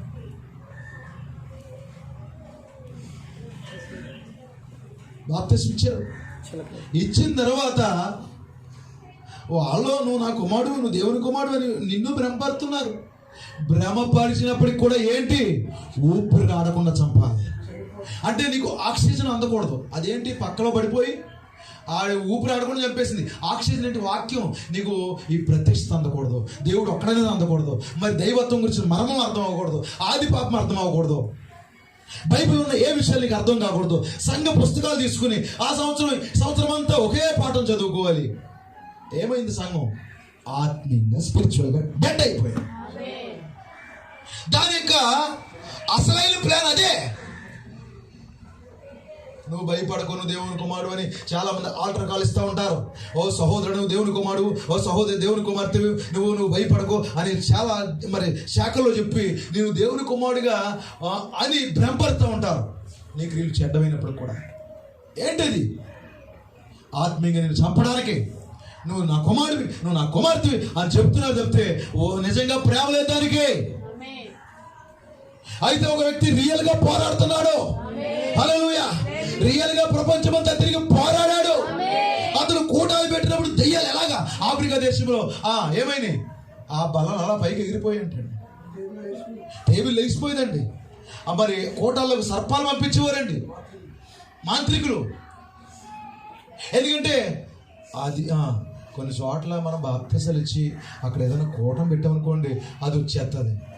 ఎక్కడెందుకు చేస్తున్నారో, ఇదంతా నా అడ్డ, నా ప్లేసు, ఎందుకంటే నిజం చంపేయడానికి. నా కుమారుడు నాకు అది కావాలి, ఇది కావాలి అది అంటుందంటే అది చంపడానికి అడుగుతుంది అది. కానీ వ్యక్తి అలా కాదు. ఈ బిడ్డ కూడా అక్కడికి కానీ వెళ్ళాడంటే అది చంపేస్తుంది. నా కుమారుడు, నా కుమారుడు. హల్లెలూయా. ప్రపంచమంతా తిరిగి కష్టాలు వచ్చుకుని ఒక వ్యక్తి మన కాలంలో ప్రియమైన దేవుడు పిల్లలు ప్రపంచమంతా తిరిగి ఆయన బిడ్డల్ని సమకూర్చాడు. సొలొమోను ఇదంతా వింటున్నాడు. ఫస్ట్ టెస్ట్ అదే ఇంకా చివరిది. అలాంటి పరిస్థితి మొదటిది కడపది అదే. ఇంకా అలాంటి కేసులు మళ్ళీ రాలేదు అతని దగ్గరికి. ఏం జరిగింది? సొలొమోను తీక్షణంగా చూస్తున్నాడు. అప్పుడు సొలొమోను తీక్షణంగా చూస్తున్నాడు. ఏమి చేస్తే బాగుంటుంది ఇప్పుడు? దేవునికి మహిమ కలుగును గాక. ఇప్పుడు ఇద్దరు స్త్రీలు ఉన్నారు. ఇది సత్యమా అది సత్యమా తేలాలంటే ఆ దినాల్లో ఏదో దిగి రావాలి. దేవునికి మహిమ కలుగును గాక. ఇది సత్యమా అది సత్యమా, అది సత్యమా ఇది సత్యమా తేలాలంటే సొలొమోను చూశాడు. ఎవరు ఏం చేస్తున్నారో అర్థమైపోయింది. అర్థమైపోయినప్పటికీ కూడా సొలొమోను అన్నాడు, ఖడ్గాన్ని తీసుకురండి. హల్లెలూయా. సొలొమోను దగ్గర లేదండి, అది హైడింగ్ ప్లేస్ లో ఉంది. దేవుని స్తోత్రం కలుగును గాక. మరుగైన స్థలంలో ఉంది, ఒక హైడింగ్ ప్లేస్ లో ఉంది, ఒక రహస్య స్థలంలో ఉంది అది. ఇప్పుడు సొలొమోను అన్నాడు. సొలొమోను దిగొచ్చేసాడు. అక్కడ సొలొమోను ఉన్నాడా? సొలొమోను దిగొచ్చాడా? ఒక పక్క ఒక స్త్రీ ఉంది, మరొక పక్క మరొక స్త్రీ ఉంది. ఇప్పుడు సొలొమోను తన సన్నిధిలోంచి దిగి వచ్చాడు లేదా? దిగి వచ్చాడు. మన కాలంలో సొలొమోను దిగి వచ్చాడు. హల్లెలూయా. మన కాలంలో సొలొమోను దిగి వచ్చాడు. నువ్వు నిజమా, శాఖ నిజమా తేల్చడానికి ఆయన దిగి వచ్చాడు. ఈయన దిగొచ్చి స్టేట్మెంట్ ఇచ్చేసాడా? ఎవరా? ఏమన్నాడు? ఖడ్గాన్ని తీసుకురండి. ఇప్పుడు శాబెను కేనియన్ దగ్గర ఏమొచ్చింది? ఖడ్గం వచ్చింది. సొలొమోను సన్నిధికి ఏమొచ్చింది? ఖడ్గం వచ్చింది. ఎందుకంటే ఖడ్గమే నిజమైన తల్లి ఎవరు, అబద్ధపు తల్లి ఎవరు చెప్పడానికి ఖడ్గమే దిగి రావాలా. ఖడ్గము దిగి వచ్చింది. అక్కడ సొలొమోను అంటున్నాడు, ఖడ్గము తీసుకురండి. ఖడ్గమే పరీక్షిస్తుంది, ఖడ్గమే న్యాయం చేస్తుంది. హల్లెలూయా. మన కాలంలో కూడా మన సహోదరుడు మన పక్షంగా పోరాడుతున్నప్పుడు, హల్లెలూయా, అయితే దెయ్యము ఏ పాతాళాన్ని తీసుకెళ్లిపోవాలని మన గురించి వాడు బాగా మరి పోరాటం చేస్తున్నప్పుడు మన సొలొమోను ఏం చేశాడంటే ఆయన 1963 దిగి వచ్చి, హల్లెలూయా, వధువు పక్షంగా న్యాయం న్యాయం తీర్చడానికి ఆయన న్యాయాధిపతిగా దిగొచ్చి ఆయన అంటున్నాడు, జడ్జిగానే దిగొచ్చాడా? విగ్గు ధరించాడా? ఏంటిది విగ్గు? తెల్లటి విగ్గు. ఇది ఇంగ్లాండ్ న్యాయాధిపతులు ఏం చేస్తారు? తెల్లటి విగ్గు ధరిస్తారు వాళ్ళు. ఇప్పుడు మన న్యాయాధిపతి తెల్లటి విగ్గు ధరించుకుని 1963లో దిగొచ్చాడు. ఇద్దరు ఉన్నారు అక్కడ. విలియం బ్రెన్హమ్ ఉన్నాడు, శాఖ ఉన్నది. భయంకరమైన పోరాటం జరుగుతుంది. దేవునికి సాతానికి మధ్య పోరాటం. వర్తమానం బోధిస్తున్నాడా విలియం బ్రెన్హమ్? బోధిస్తున్నాడు. ఇంకేంటి, చాలా వర్తమానాలు బోధిస్తున్నాడు. నువ్వు తప్పక తిరిగి జన్మించాలన్నాడు. కొత్త జన్మ గురించి మాట్లాడుతున్నాడు. ప్రపంచమంతా తిరిగి ప్రసంగాలు చేసి ఆయన కుమారుల్ని దాని చేతిలోంచి విడిపిస్తుంటే అది పోరాటం చేస్తుంది చాలా బేకంగా. ఇతడు ఒక అబద్ధ ప్రవక్త, ఇతడు తప్పుడు ప్రవక్త, అది చంపేస్తుంది. కాదు నేను కాదు అదే చంపేస్తుందని మరి తప్పుడు విధానాలు, తప్పుడు మాటలు పెడుతుంది. ఇప్పుడు ఈరోజు విలియం బ్రెన్హమ్ను ఒక అబద్ధ ప్రవక్తగా చెప్తున్న వాళ్ళు ఎవరు చెప్పండి? ఎవరు? వేశ్య.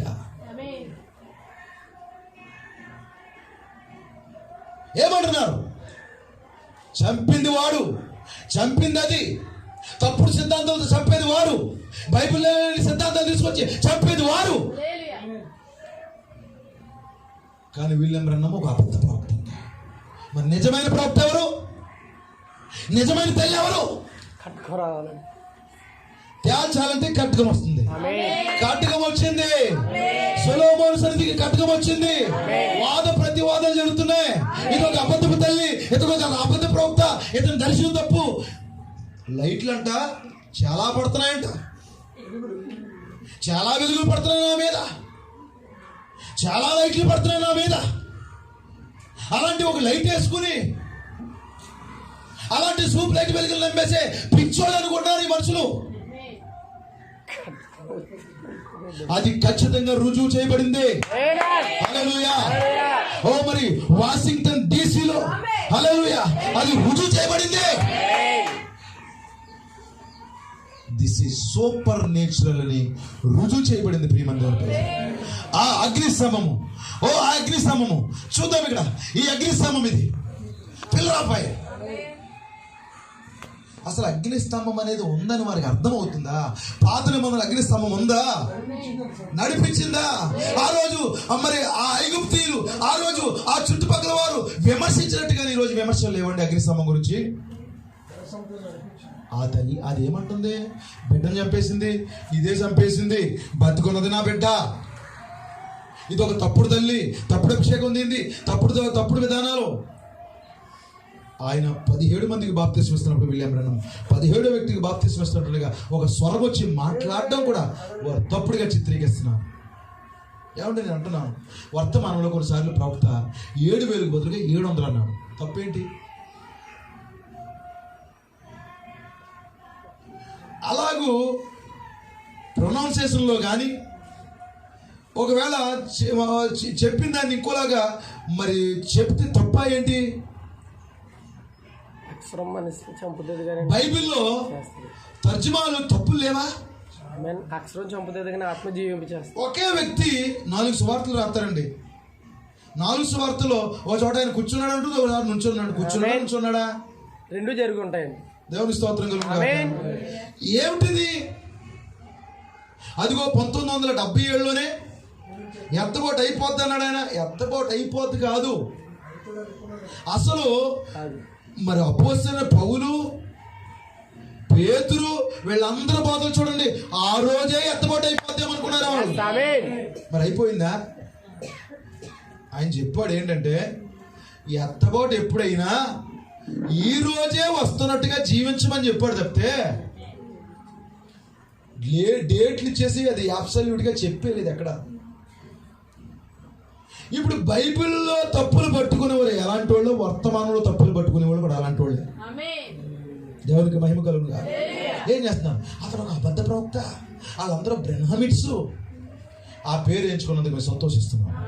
దేవునికి స్తోత్రం కలుగుగా. ఆ రోజు ప్రభువుని యేసుక్రీస్తుని ఏమన్నారు?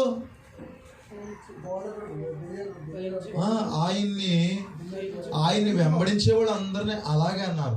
పేడ వంటి వారు, చీడ వంటి వారు. నజరేయుని యేసునామాన్ని ఇక్కడ బోధించొద్దు సుమా, యేసునామంలో బాప్తిస్మం అంటావేటి? స్వస్థత కావాలి వాడికి. ప్రభువైన యేసుక్రీస్తునామములో స్వస్థత కావాలి, ప్రభువైన యేసుక్రీస్తునామములో ఇల్లు కావాలి. నామంలో బాప్తిస్మం వద్దు. నామం గురించి బోధించొద్దని ఇప్పుడు కాదండి, అప్పటి నుంచి అన్నారండి. నామం వద్దు, ఎందుకంటే ఇది తప్పుడు వ్యక్తి, ఒక తప్పుడు విధానం. ఇంకా అంటే ఇతని కంటే ముందే చాలా మంది బోధించేశారంట ముద్రలో. ప్రవక్త చెప్పాడు దాన్ని. ఎవరు సొంత విధానాలు వాళ్ళు వివరించుకున్నారండి.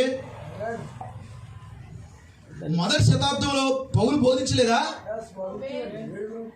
వీళ్ళందరూ బోధించలేదా?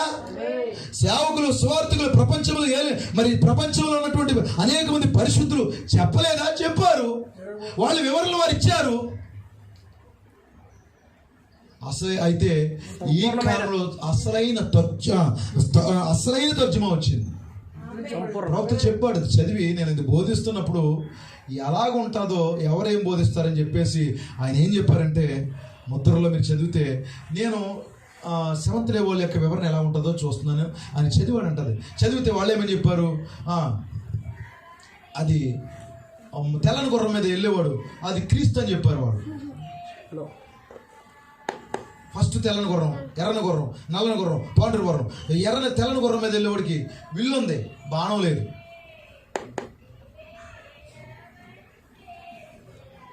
తప్పని చెప్పాడు ఆయన. అది చదివాడు.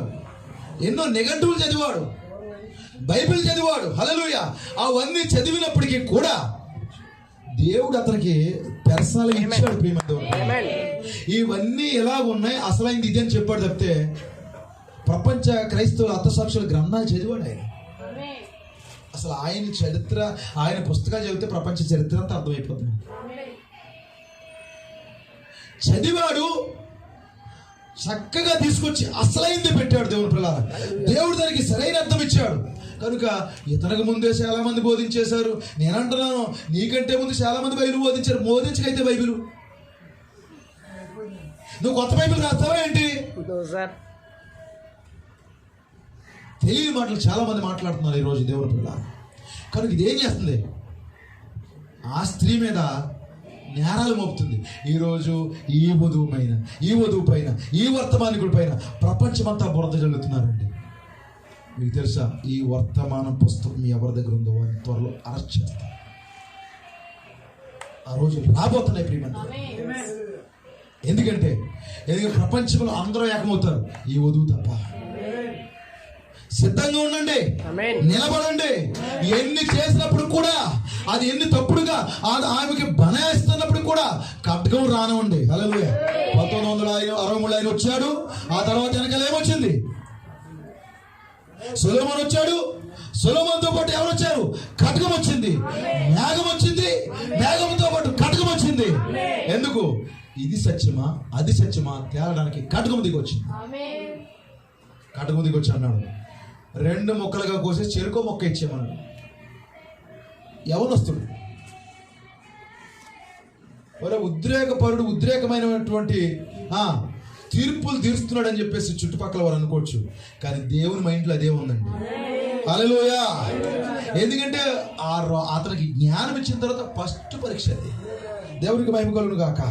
ఖడ్గాన్ని పంపించింది ఎవరు? ఆయనే. సొలొమోను సన్నిధికి ఖడ్గం రప్పించింది ఎవరు? సొలొమోనే. ఇప్పుడు మన దగ్గరికి, విలియం బ్రహ్మ దగ్గరికి ఖడ్గం రప్పించింది ఎవరు? ఆయనే, దేవుడే. దేవుని మైండ్లో ఏముందో సొలొమోను అదే పలుకుతున్నాడు. హల్లెలూయా. ఖడ్గం తీసుకొచ్చి చెరుకో మొక్క ఇచ్చేయండి అన్నాడు. మొక్క ఇచ్చేయమనగానే మొదట తల్లి అంటుంది, ఏయ్, రాజు సన్నిధిలో నాకు వద్దు అంట కుదురుతుందా? చెప్పండి. రాజు సన్నిధిలో నాకు వద్దు, నాకు అలా కుదరదు, నా అదే పెట్టి అంటలేదు. లేకపోతే రాజు ఆమె చంపేస్తాడు. ఏమంటుంది?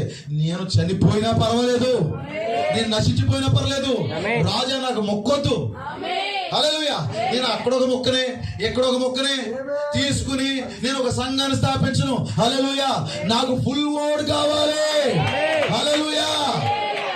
బాప్తిస్మం చిలకరింపకూడదు, ముంచిది బాప్తిస్మం ఇవ్వాలని జాన్ వెస్లీ బాప్తిస్మం ప్రారంభించాడు. నీతిమంతుడు విశ్వాస మూలంగా జీవించాలని లూథరన్ సంఘాన్ని స్థాపించాడు. పరిశుద్ధాత్మను పొందుకోవాలని పెంతెకొస్తు సంఘాన్ని స్థాపించారు. డ్రమ్ములు కొట్టకూడదని వాళ్ళని స్థాపించారు. ఇదిగో శనివారం ఆరాధించాలని వాళ్ళు స్థాపించారు. వీళ్ళందరూ బైబిల్లో అక్కడో మొక్క తీసుకుంటుంటే ఇప్పుడు వధువు అంటుంది, నాకు మొక్కలొద్దు. హల్లెలూయా. నాకు పూర్తి వాక్యం కావాలి. దేవునికి మహిమ కలుగును గాక. I want full word.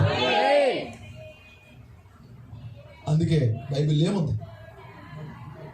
ఆయన ప్రతి మాట వల్ల జీవిస్తాడు. మనుషుడు రొట్టె ఒక మొక్క వల్ల జీవించడు, ఒక రొట్టె మొక్క వల్ల జీవించడు. కానీ దేవుని నోటి నుంచి వచ్చే కొన్ని మాటలను బట్టి కాదు, ప్రతి మాటను బట్టి ఎవరివో.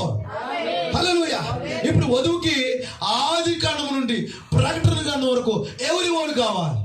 మనకి తండ్రి యొక్క, కుమారుని యొక్క, పరిశుద్ధాత్మ యొక్క నామంలో బాప్తిసం కావాలి. మనకు వద్దా? కావాలి. ఎలాగా? తండ్రి యొక్క, కుమారుని యొక్క, పరిశుద్ధాత్మ యొక్క నామమే ప్రభువు అని యేసుక్రీస్తు. మనం అదే స్వీకరిస్తున్నాము, ఇదే స్వీకరిస్తున్నాము. ఆ బెబ్బే యేసునామ మాకు వద్దు, నీకు మొక్క కావాలి. బైబిల్ అంతా కావాలి. ఆమంటుంది, మొక్కలే కావాలి నాకు, పర్వాలేదు, మొక్కలు పోసేయండి, మొక్కలు చేసేయండి. అప్పుడు సొలొమోను అన్నాడు, ఓ ఆ యొక్క స్త్రీకి, ఆ మొట్టమొదటి స్త్రీకే ఎవరైతే ఆరోపిస్తున్నారో ఆమెకే ఇచ్చేయండి ఆ బిడ్డను. ఇప్పుడు బ్రతికిన బిడ్డను తీసుకుని ఈమె సొలొమోను సన్నిధి నుంచి వస్తుంది. ప్రియమైన దేవుని పిల్లలారా, దేవునికి మహిమ కలుగును గాక. హల్లెలూయా. ఈ యొక్క ఉదయకాల సమయంలో ఎంతమంది సంతోషిస్తున్నారు ప్రియమైన దేవుని పిల్లారా? ఆ బ్రతికిన బిడ్డను పట్టుకుని ఎంతమంది వస్తున్నారు? జీవాన్ని పట్టుకుని ఇప్పుడు వధువుకి మరి జీవాన్ని ఇచ్చేశాడు. This is life for you. ఇది నీ జీవమై ఉన్నది. ఇది ఆ వేషకి ఇవ్వలేదు, ఇది నీకు ఇచ్చేశాడు. ఆ వాక్యం నాదే, హల్లెలూయా. ఆ పులివాడు నాదే, అది నాకు ఇచ్చే రాజా. ఇప్పుడు వధువుకి పూర్తి వాక్యం ఇచ్చేశాడు ఆయన. మొత్తం మర్మంతా బయలుపరిచేశాడు. ఇప్పుడు పుల్లువాడు పట్టుకుని, సంపూర్ణమైన బిడ్డను పట్టుకుని, సంపూర్ణమైన కుమారుడు పట్టుకుని ఆమె సంతోషంగా గృహానికి వెళ్ళిపోతుంది. ఇప్పుడు వాక్యం ఎవరు? కుమారుడు. కుమారుడు ఎవరు? ప్రభువు యేసుక్రీస్తు. వధువు ఏం చేస్తుంది? ఆమె ఒళ్ళో ఎవరున్నారు? హల్లెలూయా. ఆమె ఒళ్ళో ఎవరున్నారు? ఆమె ఒళ్ళో ఎవరున్నారు? ఇప్పుడు వధువు ఒళ్ళో ఎవరున్నారు? కుమారుడు. హల్లెలూయా. ప్రభువు యేసుక్రీస్తు. బాలయేసుని ఒళ్ళో పెట్టుకోవట్లేదు వధువు. మీకు అర్థమైందండి? బాలయేసుని ఒళ్ళో పెట్టుకుని ఆయనకి లాలి పాటలు పాడట్లేదు, కానీ ఆమె సంపూర్ణమైన యేసుని పట్టుకుంది, పూర్తి వాక్యాన్ని పట్టుకుంది. హల్లెలూయా. ఇప్పుడు ఆమె ఒళ్ళో వాక్యము, ఆమె హృదయం అంతా వాక్యము. సొలొమోను సన్నిధిలో కటకం వచ్చిన తర్వాత సంతోషము, మన కాలంలో కటకం వచ్చిన తర్వాత నువ్వు సరైన వ్యక్తివా, మరి శాఖ సరైన వ్యక్తి తేల్చి పడేసింది. ఇక దేవుడు నీ హృదయంలోకి వచ్చేసాడు. ఇప్పుడు సంఘం వధువు ఏం చేస్తుంది? వాక్యాన్ని పట్టుకుని వెళతా ఉంది. దేవుని కుమారుడా, దేవుని కుమార్తె, ఈ ఉదయకాల సమయంలో, ఈ మధ్యాహ్నకాల సమయంలో నువ్వు వాక్యాన్ని పట్టుకుని వెళ్తున్నావు.